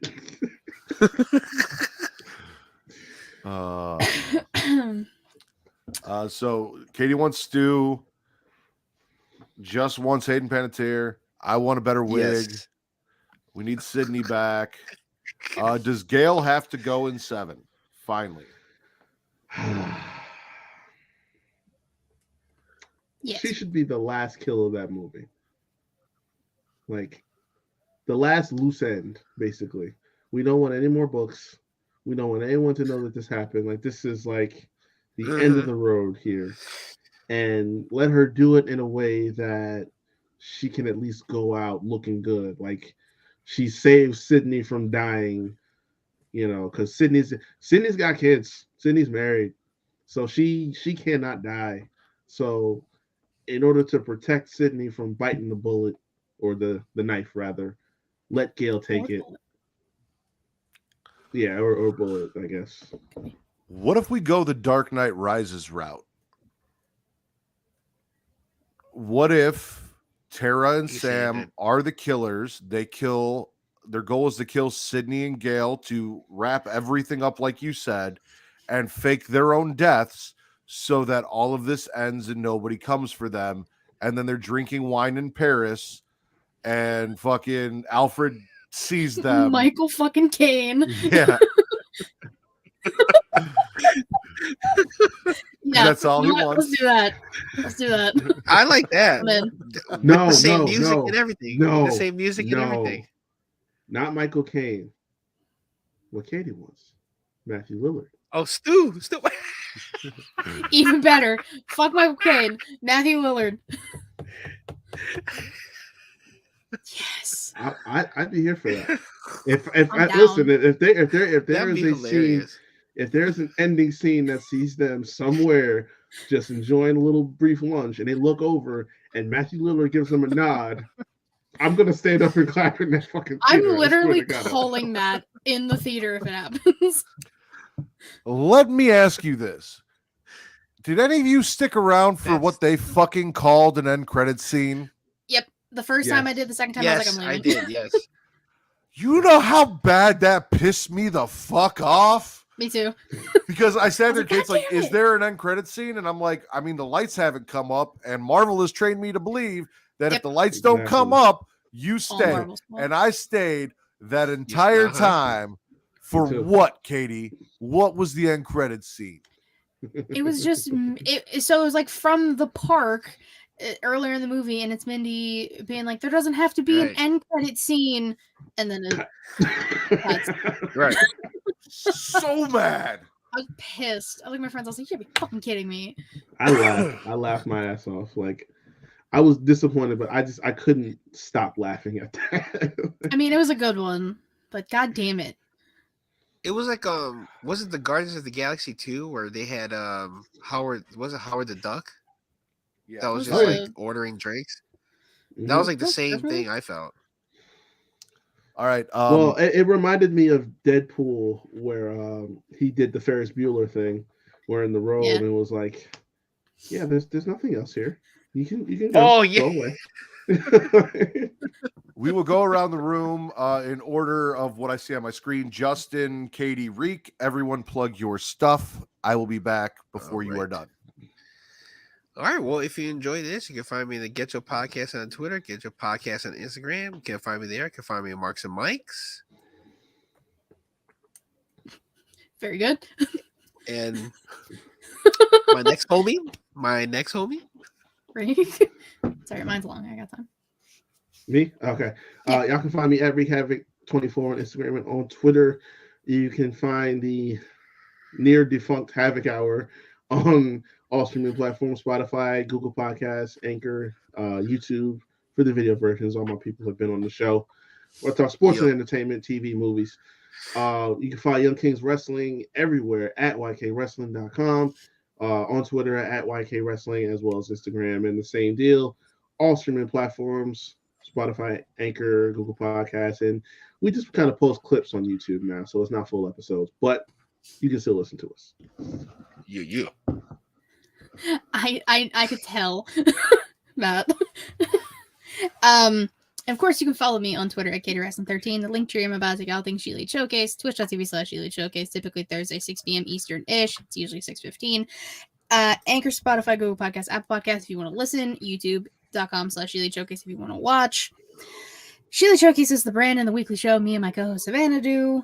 Inside the Mind of interview series. All three of these lovely gentlemen have been on. The first three guests, actually.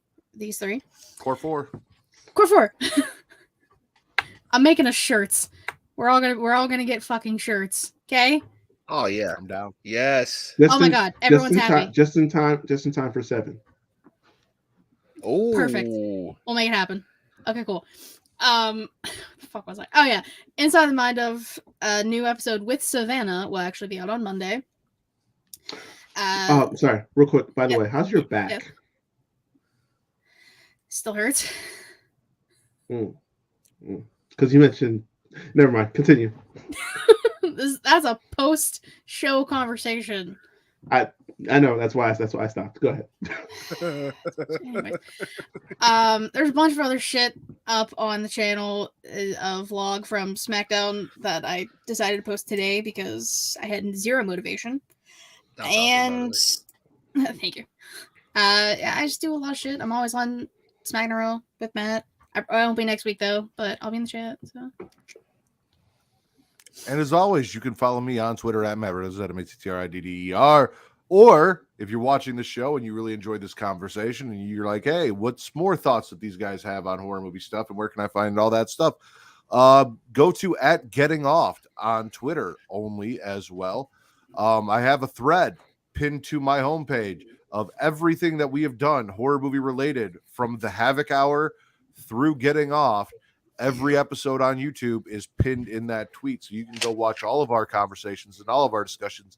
Go check out the discussion we did on the Scream franchise 1 through 5 to pair with this lovely conversation that we had on Scream 6. Go check out everything we talked about for Halloween, Nightmare on Elm Street, Friday the 13th, a review of Megan that was our last episode that we did. If you're feeling frisky, we sat down and watched a porn parody that is a Pornhub exclusive. You can check that out on pornhub.com/model/creation world because we are the #1 horror podcast on Pornhub. Creation World is the banner under which the SmackDown, Raw, and Getting Off podcast exist. You can follow them on Twitter, Instagram, and TikTok at It's Creation World, ITSCREATIA.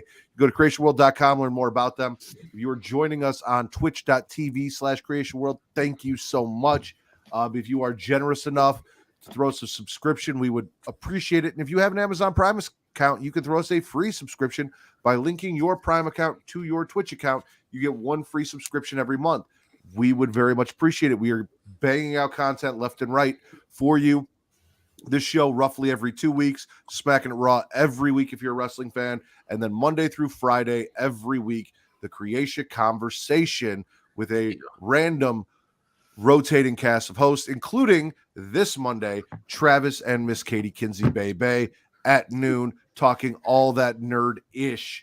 Also, YouTube, if you're not on Twitch, but you're on YouTube, it's free to hit that notification bell, to subscribe, to know when we go live so you can catch all of the content that we are providing you. If horror isn't your thing and wrestling is, we got it. If you're not into that, but you're into comic books and movies and all that, we've got that for you as well. Everything you need, we have got. Oh yeah, facebook.com/Creation World. That's the thing too. For my fellow core 4, well, let's do this right before we go. Let's do this. If we're the core 4, who is who? Who's who? Oh, fuck. Oh, man. Okay. Katie's got to be Mindy, right? I was going to say I have to be Mindy because I'm bi and she's gay. So. Okay. I have an argument to make that Katie could be Tara and Reek would be Chad, but you know, that could be a conversation for after dark. Photo. Oh, my. I think all right. Matt is Sam. Oh yeah, by default. I'll take that. So that's the other argument is if I'm Sam, and since this was originally a Matt and Reek production, that would make Reek Tara. Probably. And then we brought Katie and Juss on, which would make Katie, Mindy, and Just Brad or Chad. Why am I Why calling you keep Brad calling Smith him now? Brad? I don't know. And I'm perfectly fine with that. Are you good with being our Dewey? Yeah, I don't mind. Someone's got to be the. I mean, technically, Dewey was always kind of like the funny one. So I mean, that kind of That fits is true. He said. He absolutely would fit the role. Yeah. So. All right. For Wreak Havoc, it's your boy Juss and Miss Katie Kinsey Bebe. I am the patron saint of podcasting, the Warden Matt Ritter, and we have gotten you offed.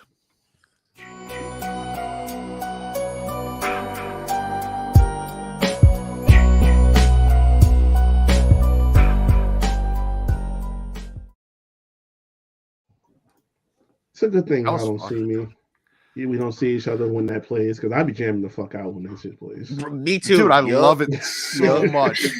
Like I love Smacking It Raw, but I love that just a little bit more. I said it in the group chat. I was like, listen, that is a beat that I need to hear someone rap over. Like, send that to Tech 9. Give me something fucking crazy. Ooh. Yeah. For sure. That was fun. I had a good time. You know what? You know, I don't know if when you go play back, when you guys talked about Scream 2, if you see me cracking up like hysterically and I had to shut off my mic and my camera, is because I automatically, because I wasn't on that episode and I wanted to be, is because I died laughing to Matt say that was what character from Roseanne? I'm Becky. Oh yeah, I'm Becky. Yeah, yeah. And when you said that, I thought the same thing too. When I first saw the movie, and I just died laughing, and so I just automatically started thinking about that episode when you brought up the mom. I will say that I was in the theater too. Like, is that who I think it is? Oh shit, it is. One thing from the Havoc Hour that I do miss is my recaps of the movie before they start in my own very unique way. I do miss that. No, I miss that in general. I miss that in general. Like when you do Smacking It Raw, I miss that in general. I mean, I try and do it. I threw in the Katie Kinsey special this week talking about that was but you had a whole bars though. You had like 8 bars, like when you used to do it, you know. Remember in the Katie Kinsey special where you punch me in the face, you slap me, you do what you gotta do. Because I say the post, I'm like, what the fuck is the Katie Kinsey special? And it's like within the first 20 minutes you hear it, I'm like, oh, that's very appropriate. Yeah, bullied. You are not getting bullied. You are a cherished member of this Core 4 and Core of the 4 Smacking It Raw podcast. Listen. You have a T-shirt that says "Step on Me," and that is your choice. There you go. Yup. I have to order myself one. You're the one who called me it. I did. I did not think you would make merchandise off of it. To be fair, I have explained that wasn't the first choice I was going to do merch of. But I was already in the merch mood, so I was like, let's fuck around and find out, see. And it looks pretty. Listen. You are the conglomerate over all things She Lead and your 50 million shows and whatever comes out of that, spinoffs and whatnot. So listen, I'm not judging you and whatever choices you decide to make with your marketing. If anything, I feel happy that I have given you something. I think I've given everyone pretty much something. Like I gave this Pornhub Poppy, and you guys fought over it for a year, and now you've got a Step on Me T-shirt. Like I like to think I add some value to you guys in some form or fashion. Yeah, I mean, everyone calls me a hard time about not showing up for the porn parody watch along. You didn't add value. I would have just been like, oh fuck it, Reek's not going to make it. Oh well. Of course you add value. I have to catch one of those because I would imagine. Oh yeah, Come on. Well, let's talk about that. Let's do it. so we have options. I discussed a couple options. It doesn't necessarily have to be specifically a getting off thing, but if you guys have in mind a franchise that you want me to try and find a porn parody for that I can do, we can do that. Or I did mention that we could do a Smackin' It Raw special and we can watch a China porno, like the She-Hulk porn parody that she did, or the one where she banged a bunch of guys that looked like they were cast in Young Rock. Yeah, we should do that one. I don't know if Katie and her fandom of China is ready to watch that go down. Okay. Well, no, never mind. I was gonna say something. I'm gonna shut my mouth. Let me find the Game of Thrones one that Daryl always tells me about. What the fuck? This Game of No, I don't even Thrones? know why. I'm not even surprised. You remember I told you why? We talked about this many times about why. It's because who's the short guy again? Tyrion Lannister. Terry Lannister. Instead, I don't know if I told this with Reek, but so Daryl he loves porn parodies, but only to joke on it. Because he tells me one time, he's like, "Yo, you got to check out this porn parody with Game of Thrones." I was like, "Why?" I was like, Tyrion Lannister. I was like, "Yeah, it's he's a short guy, right?" Well, they couldn't find a short midget, so they just have a dude on knees with shoes on them.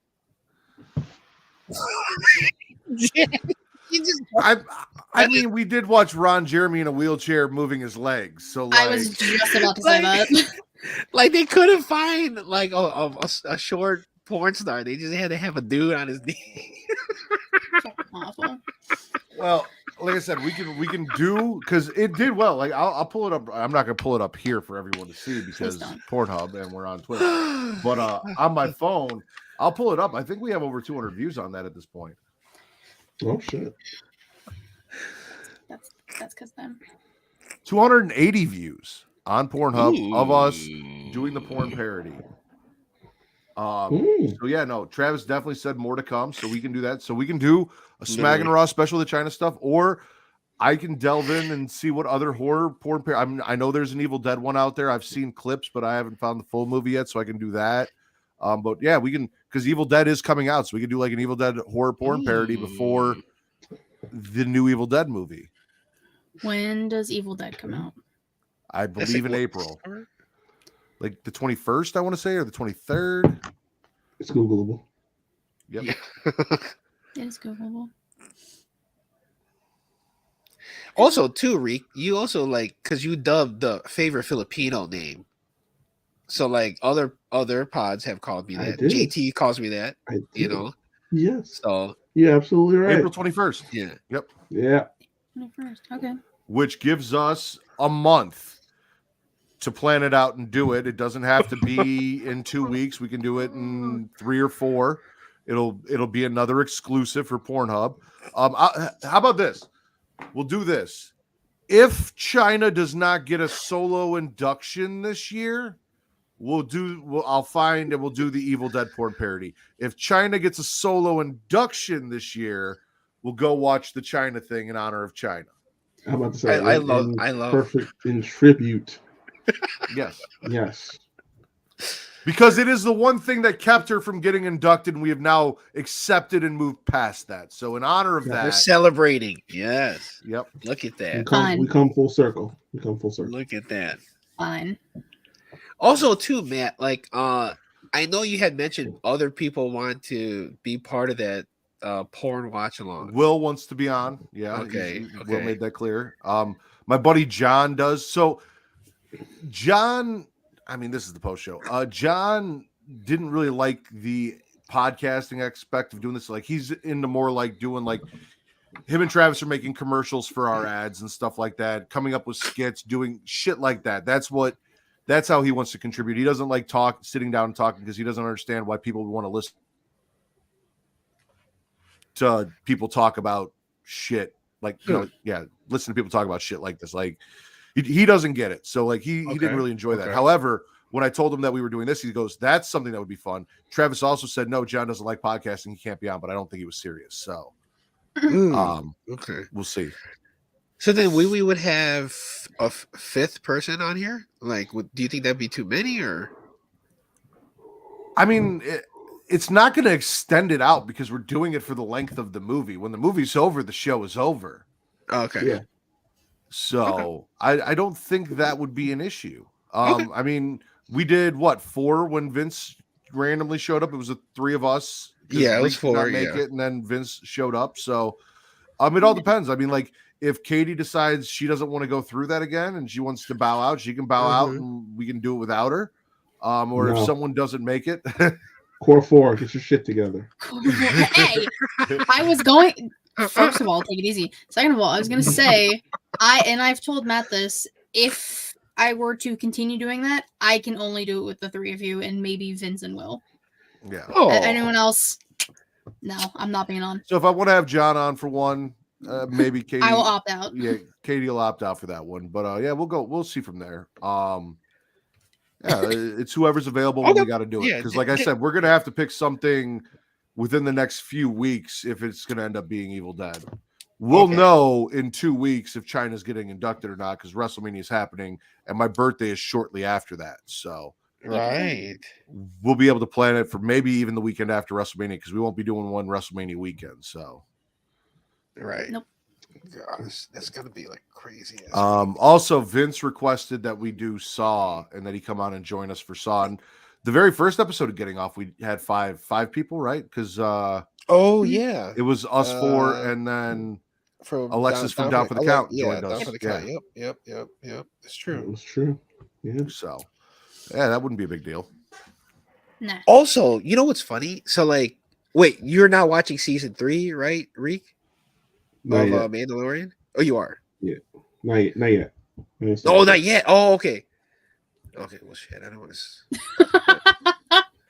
You tell me nothing. Because the Star Wars episode that we did is like very much in line with what's going on.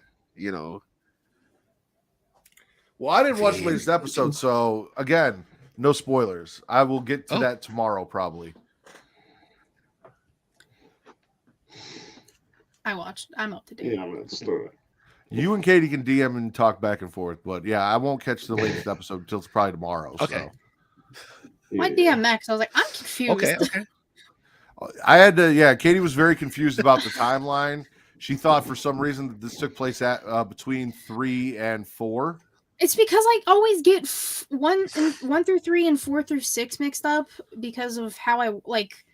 In my brain, I know what it is, but for some reason, there's a disconnect, and like I don't know where anything is. I'm doing the best I can. Right. I'm at least Well, watching. just remember that Mandalorian is after Return of the Jedi. I was about to say, like, that's what the first I was season gonna takes say, place after 6. I was going to say, I gave her specifics as to how to know that it took place after. I was going to say, I don't think there's anything you're going to throw at her that we have not already discussed. Yeah. As far as Luke, Ahsoka, Listen, Boba I know. So I got her back on track. Okay. Good. I'm, like I said, I don't know, I'm doing the best I can. I hope that there's You're some doing great. box coming up soon. I hope there's some box coming up soon. Like in your near future at home? Ewoks. I'm sorry. Ewoks. Oh, Ewoks. Okay. No, Ewoks. I hope there's some Ewoks coming up soon. Well, I did see in the trailer for this. Like season, he's going through the bar. No, like in the trailer, like that's they right. show. Shit, I think I forgot. what's his face? Babu Freak, the little thing from episode 9 is gonna Babu show up Freak, in this yep. season somewhere. Yeah. Yep.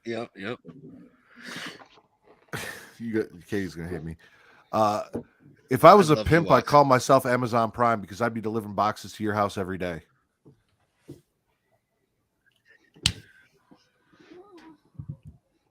God damn. Give me some. Give me some.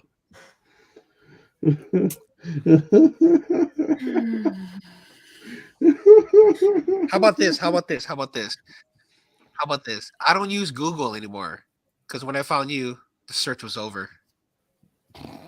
When did this become a sweaty session? I'm confused. Justin, now that we're in the post show, would you like to? Did you have any ideas for your sweaty session idea you tried to throw on us for Scream merch? You know what? Like, I don't know if there's a hoodie like this, but Bape has the hoodie where it like zips all the way up to the hood. Like, do they have the? I've never seen the Ghostface version where it's like the hood is the Ghostface, but when you zip it up all the way, it like actually makes the entire mask. I don't know. That'd be cool. I think that would be pretty cool. I specifically want the logo that I made cool. for this episode on a shirt. The I Love New York with Ghostface slashing through it. I would put that up. Yeah. I would, but I'm pretty sure that the likeness of Ghostface is licensed, and I don't know if we could get in trouble for doing that. Oh, I meant like, I mean, people have like Ghostface shit on Etsy all the time, so. Also, yeah. I wonder if you could tweak it slightly. New York was so fucking pissed about that they had that, because we talked about that, how New York hated the Jason logo version of it. So I don't want the whole fucking city of New York coming after me for a t-shirt. It can just be one of those things where you make it yourself and just rock it myself, and everyone will be like, "Oh, I love that. Where can I get one?" You can't.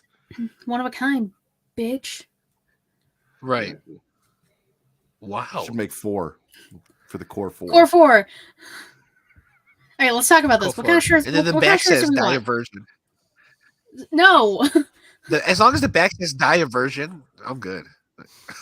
No. Oh yes.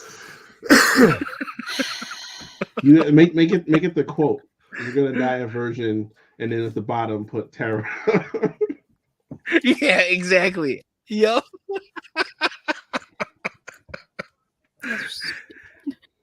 Because obviously people who know the movie and love it, they're gonna be like, "Oh yeah, I like that." I mean, everyone could have their own quote, like on the back.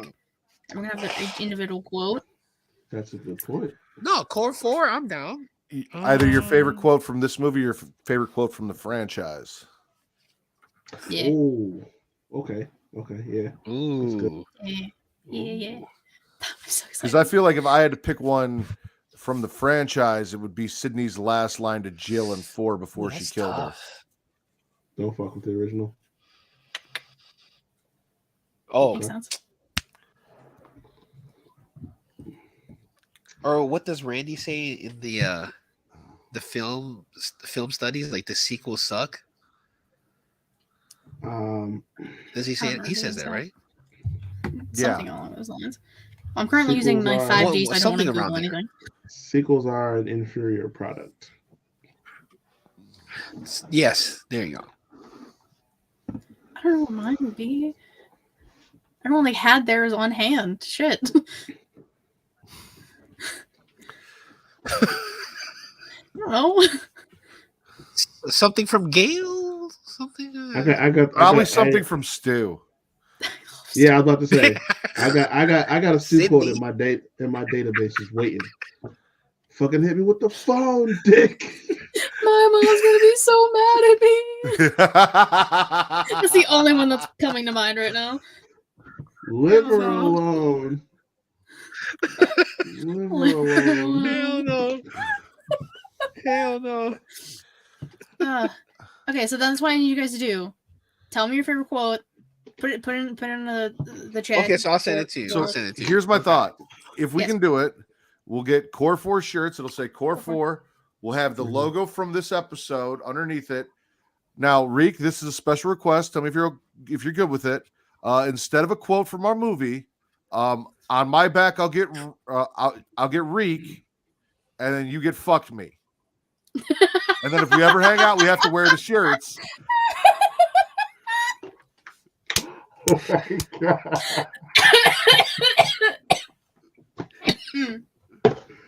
You know what's funny? Like, I would find that funny, but I would be like so like guarded up trying to defend the both y'all. You know what I'm saying?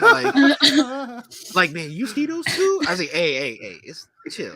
It's a we'll joke, just stand next to each other. We'll take a picture just our back so it says Reek fucked me.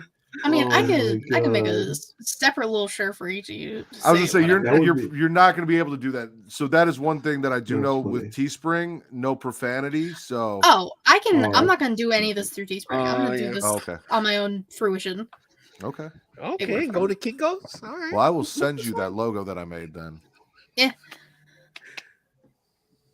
Or thumbnail. Yeah, no, that'd be cool. Core Corp. Yes. That's like I'm so that's happy. Like that reminds me of like The Office, like the parkour. Yeah. I would love to Yeah. like just without because I don't know if TC's still listening or if he'll ever hear this part, but if he didn't, just to meet up in Vegas, me and Reek have this conversation. We put the shirts on, we hide them, and then in front of TC, just take the hoodies off and I'll be like, hey, you got something on the back of your shirt. Oh no. So do you. Through What's the mine whole say? fucking scene. Reek Oh, fucked me. Reek oh my fucked gosh. me. He's so funny. But it should absolutely be me and you, Reek, so it's very much like the movie. Oh man, yeah. Nobody else in this chat should qualify for that quote whatsoever. Not a single person. That's hilarious. That's Oh hilarious. shit. That is funny. That's really funny. Hey, dude, does your shirt have a back? What does the back say? Is there something? Oh, on the back? yeah. So it's a baseball jersey, and the back Right. says Loomis, and then the bottom part of the S comes down. It's a knife, and then it says 96, which I was born in 96. So that's cool. That's cool. Somebody when I went to go see it had that on. This one? Yeah, with because it says 96 on the back. Loomis. Mm-hmm.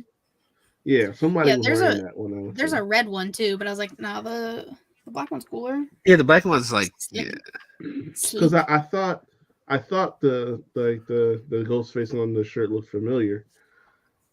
I'm like, yeah, I'm seeing the back. I definitely saw somebody wearing that when I went to the movies. Is it hard to rank like the Ghostface amongst the like the horror slashers?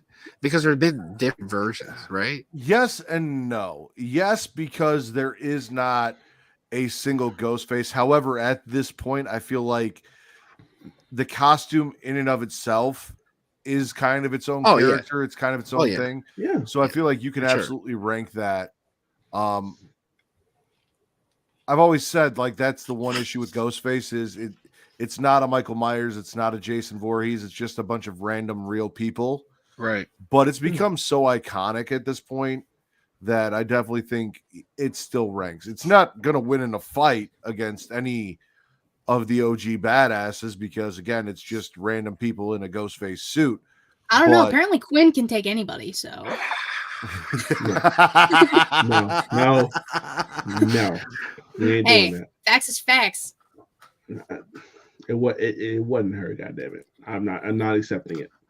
But no, like that's pretty legit. Like the costume and Roger Jackson together just make this character a long running thing, you know. And it doesn't matter who it is behind the mask, it's just somebody is every time, and that's what just keeps it going. Right. And I don't know if you know this, Katie, but like the three of us are old enough to know that costume was like clearance sale at Halloween every year. Oh hell yeah. And now it's like $50. Like before the movie Scream, that thing was like the joke of a Halloween costume. My brother was Ghostface one Halloween. We were all very young, so he's 5 years older than me. Okay. I got that costume. I had to be like 9 or 10 years old, and I had the costume. Yeah, I think my brother had the one where you could like pump blood through it, like through the mask. I had that too. Oh, okay, yeah, those were cool. I remember. That's the only thing I really remember. Well, because you and my brother are the same age. I desperately wanted that costume, the one with the pumping blood out. With the blood. Because I remember that one and the one with the skull was always the ones you got with the blood in it. I'm trying to find. I will show you if I find it. I'm just trying to figure out where I would have put it. Suspicious. Oh, by the way, that's why I turned my camera off. I was blowing my nose. I just thought that aesthetically it just looked weird. You know what I'm saying? Everyone's talking. That's all right. I was either frozen or missing for a lot of it, so. Oh, okay. Fucking, I don't understand what the hell happened. You died. Okay, it's over now. I didn't die. The fuck? Nah, when your screen just vanished completely, I was like, yeah, Katie's dead, guys. What the fuck?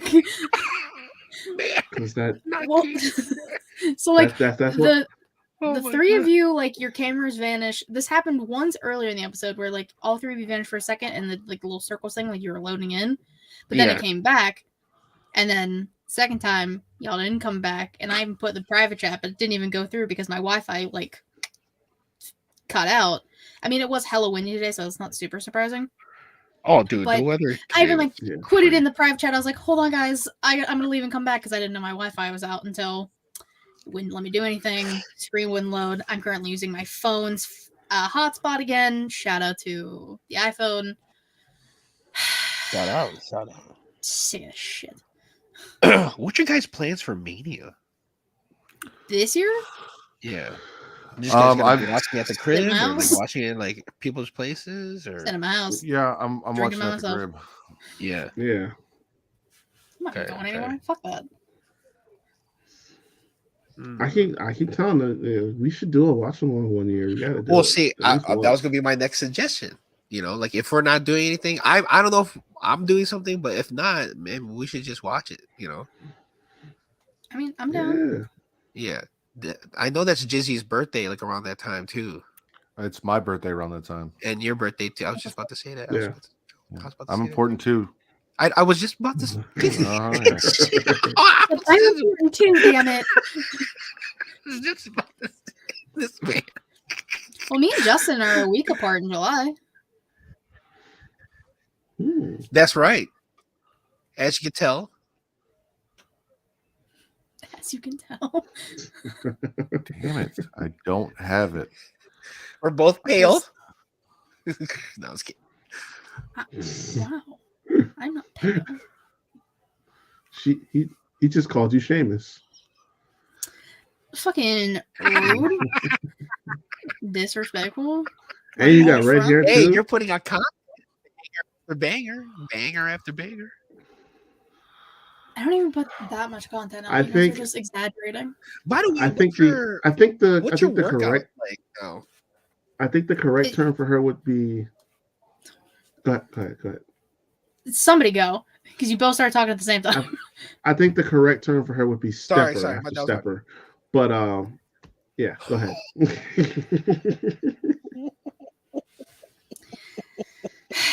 Anyway, what, Justin? No, there's another you need to add that to your nickname. You need to add that to your nickname. That's another t-shirt, Katie. Stepper after stepper after stepper. Ooh. No. After no. See, you're gonna say that, and then a couple weeks later, yes. I'm gonna see it. After yes. You're gonna be plugging it on Twitter. I like that. I ain't no more stuff I on like my that. after this one. Mm-hmm. I like that. Stepper after disappointed. Stepper. Also, Justin, what were you trying to ask me? I was gonna ask you, like, what is your workout routine now? You mean when I go? What do you do? Like, yeah, treadmill, I always do deadlifts. You'd be doing deadlifts. Hell no. I would probably die if I did a deadlift. No, I don't do the treadmill because it hurts my knees. So I do the elliptical. I always do 1.5 miles every time. And then, I mean, if I do legs, I can leg press 210. Yeah, I got strong legs, bro. Bad knees, but they're strong. So, don't look at me like that. Okay. I'm just looking around the room trying to figure out how much everyone weighs. That's all. I know how much I weigh. No. Stop. Like 240. Got up your game. Just you're probably around 210, right? What are you doing? Are we? Yeah. I'm about He said- 210. I'm he trying said, to "What the get. fuck I'm are trying we to get doing down to like. I You want can to get start down with to like at least Justin, work your way 180. up to Reek, and then it's a long jump from but Reek let's to see. me. So I mean, realistically, I probably could hit 240, but I would have to it would take me a while. And that is the Are we talking about? Wait, what are we talking about? Lifting? yeah, lifting. Katie can lift, or she can leg press 210. Yeah. Oh, I thought we were talking about our actual weights. My bad. I thought we were. Well, no, actually I our asked personal about weight. what your weight was. Like the conversation was, who could Katie leg press? Oh, she could okay. leg press you. She could probably leg press Reek. Oh yeah, okay. Cannot leg press me.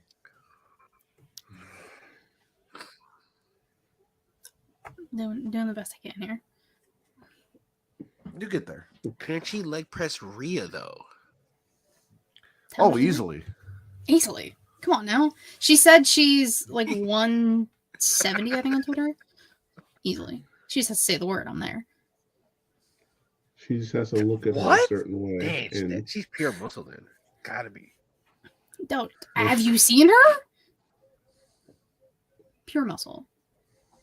Goddamn. she just gotta look at her the right way, and we're gonna get that engine started. Vroom vroom.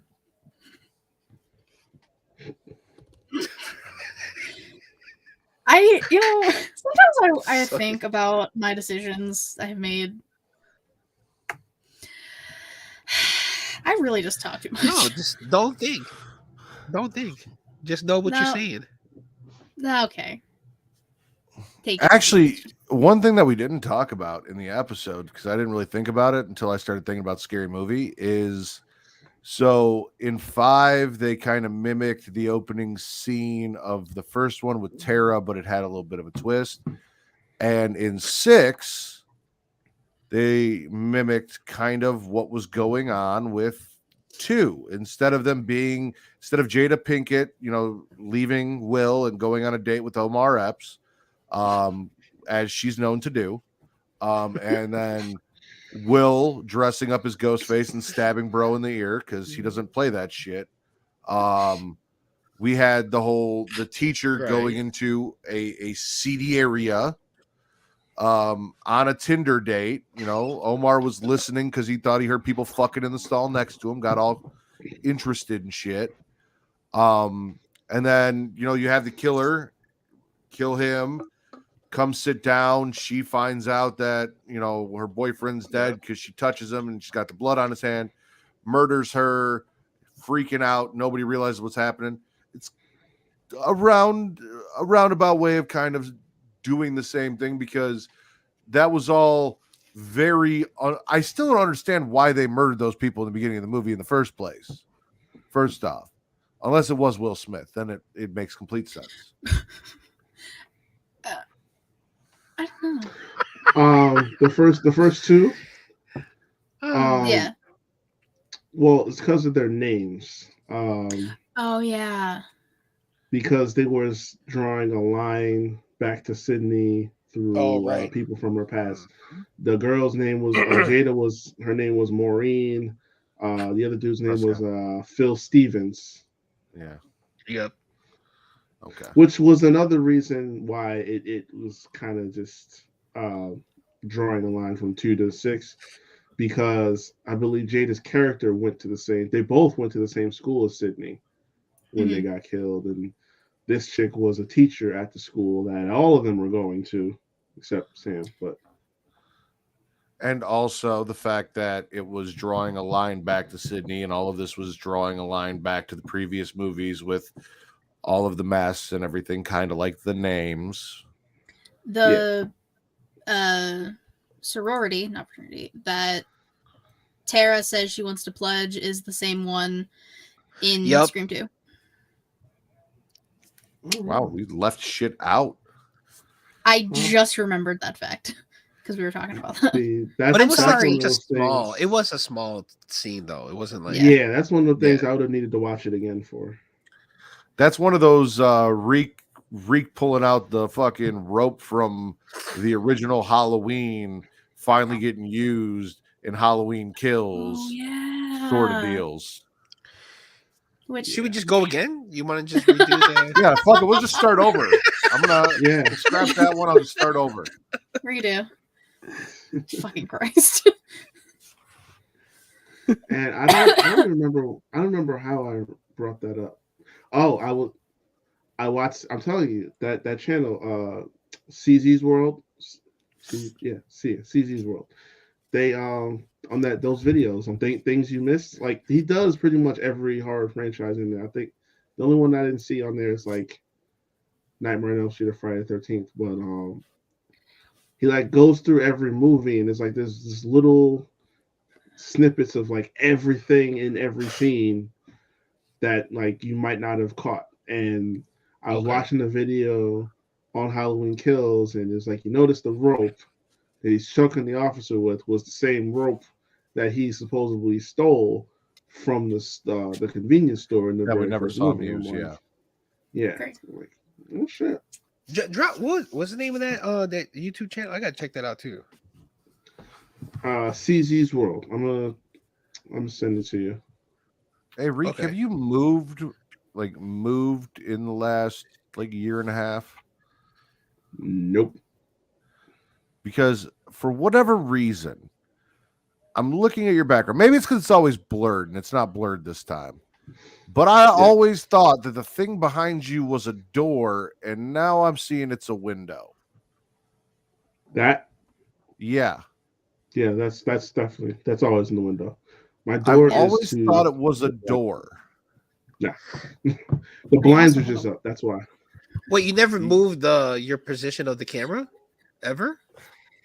No. That's crazy. It'd be way cooler if that was a door, Katie, and you were just hiding it with a fucking green screen that you never used. At least they're blackout curtains. Yeah. No, I thought the same thing too, man. Like I could have sworn there was one time where it was a door. Oh, maybe you're right. It's never been a door. Okay. I don't understand. My door is over there. Oh, that I know. I've got a door here. You had it blocked. You can actually see. And I got a door over there. Yes. My door is right there. My front entrance. Is right behind me. The entrance to the foyer. Where the fireplace and the piano is right there too. You. But I got it. I found it, Reek. The CZ's World stuff.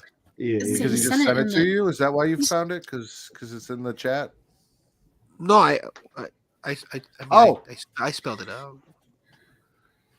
I don't know why I didn't think of this earlier. Oh, what? What's that? You'll see. Uh-oh.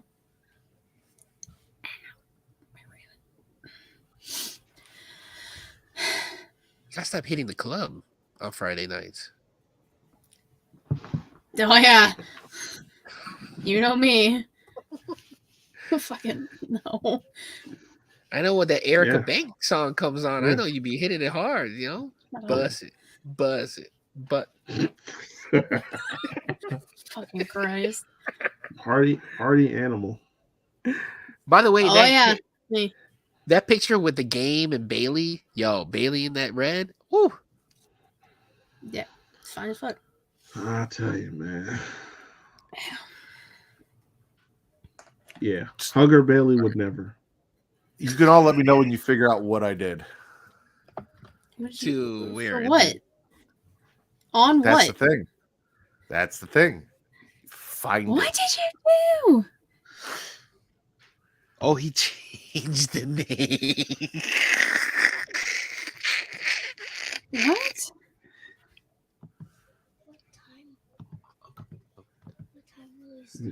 Coming up.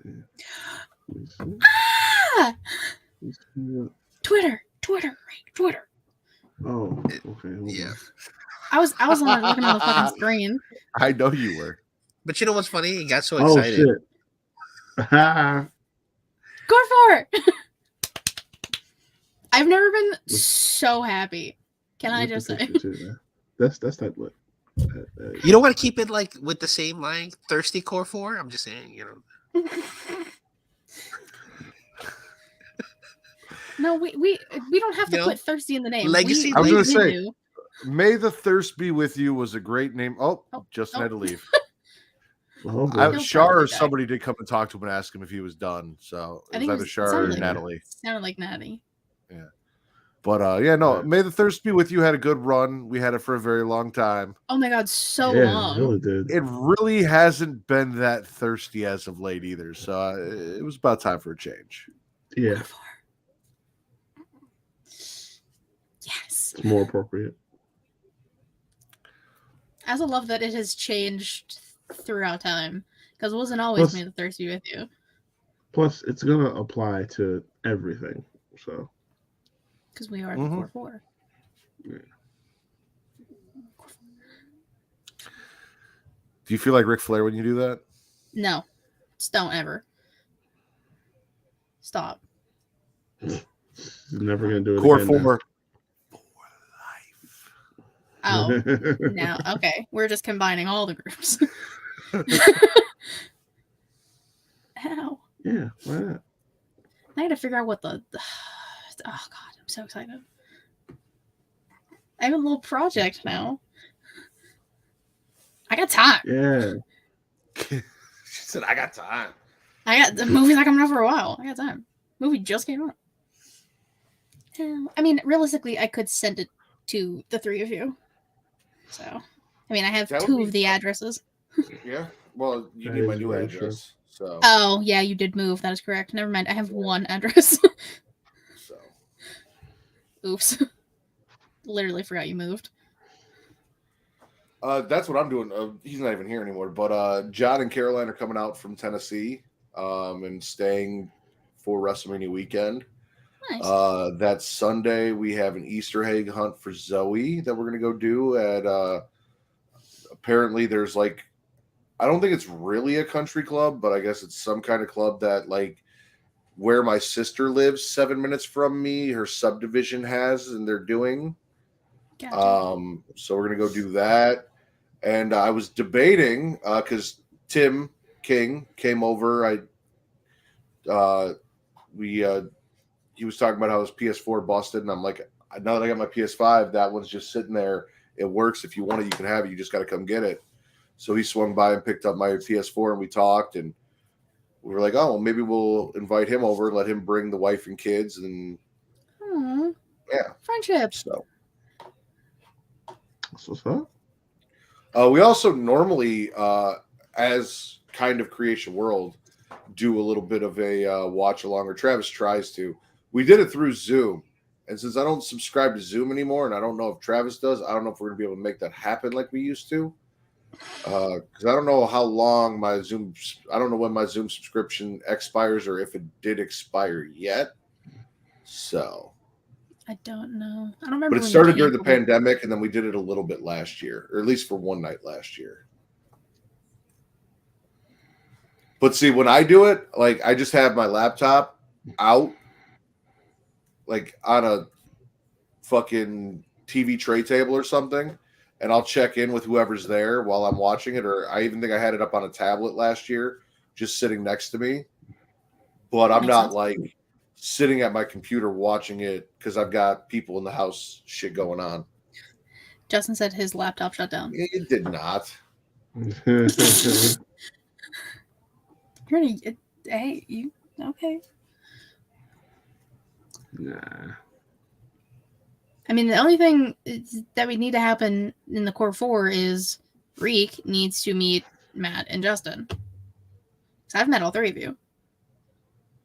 You have. Oh, that's right. Yeah, you went up to Chicago. Yeah. I've met everyone except Jalen. And Mike. Fine, okay. The original calf. The original calf. I still need to meet Jalen. I mean, at some point, everybody was an add-on to the calf.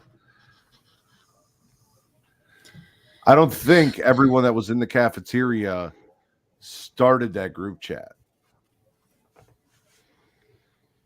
No.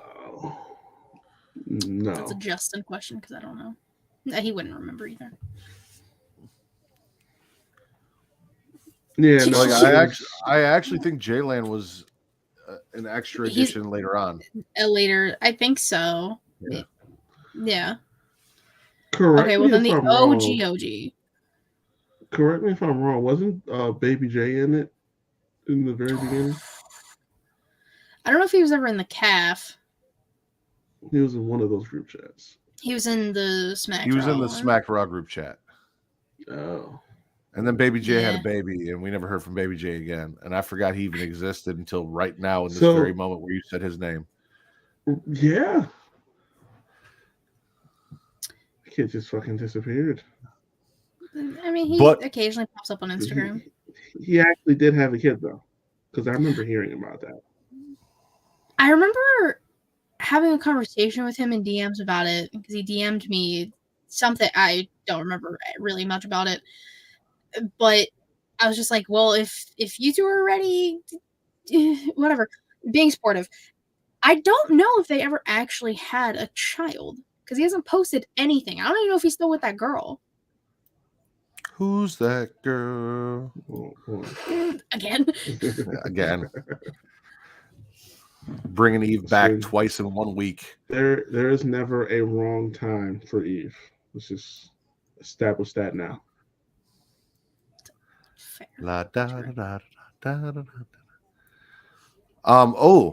So it was weird. I favorited the guy's videos on TikTok, and I thought I favorited the music, but I found this DJ who does mashups, and I saved the stuff that he posted on TikTok, the sounds, to use for Smack and Raw thumbnails going forward. And then actually, you know what? I am going to post one now for getting off since I have that. Because he's got some really fucking cool ones. It did sound like a little bit of a mashup when you posted the tweet. That one was, but it wasn't from that guy. It was like the Rocky theme playing, and then there was Spice Girls that rolled into either NSYNC or Backstreet Boys. Think NSYNC.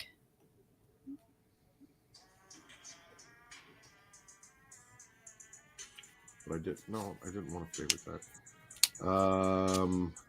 Which one's this? Say this love is the last time. Just let me say that I like that. I like that. Something's getting in the way. Something I will break into my words with what's written on my heart. I think this is the one I'm going to use.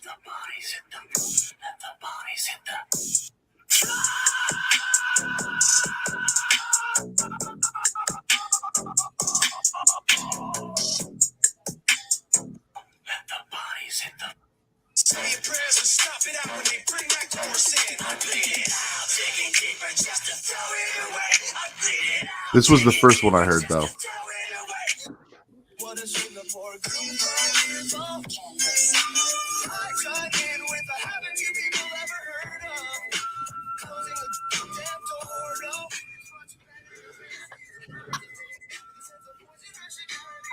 That's incredible. That is pretty dope. What a fucking flyleaf! Oh my god.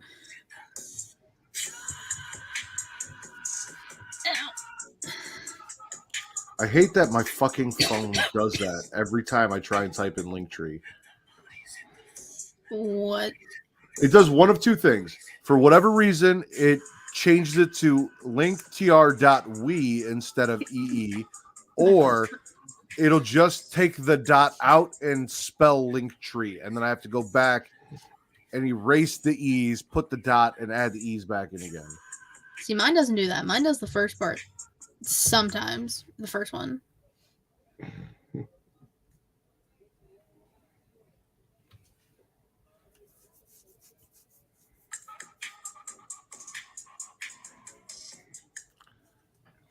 Is that what it is?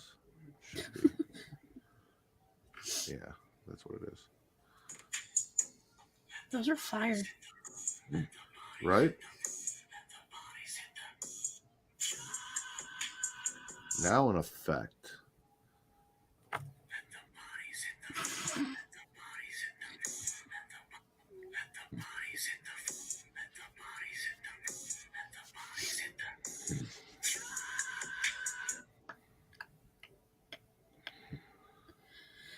And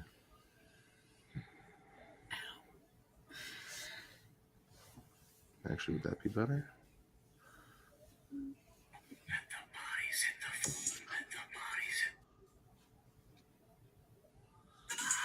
So how you guys been?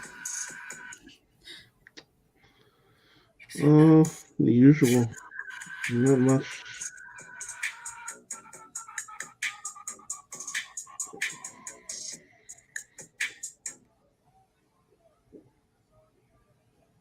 Same.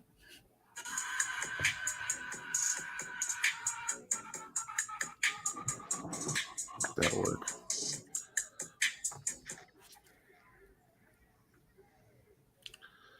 Hashtag. Well, we're not talking, so I'm gonna end the broadcast because it's just me making a TikTok that you guys can go check out at Smacking It Raw on TikTok. It's there. Go check it out. Thanks. Love you. Bye.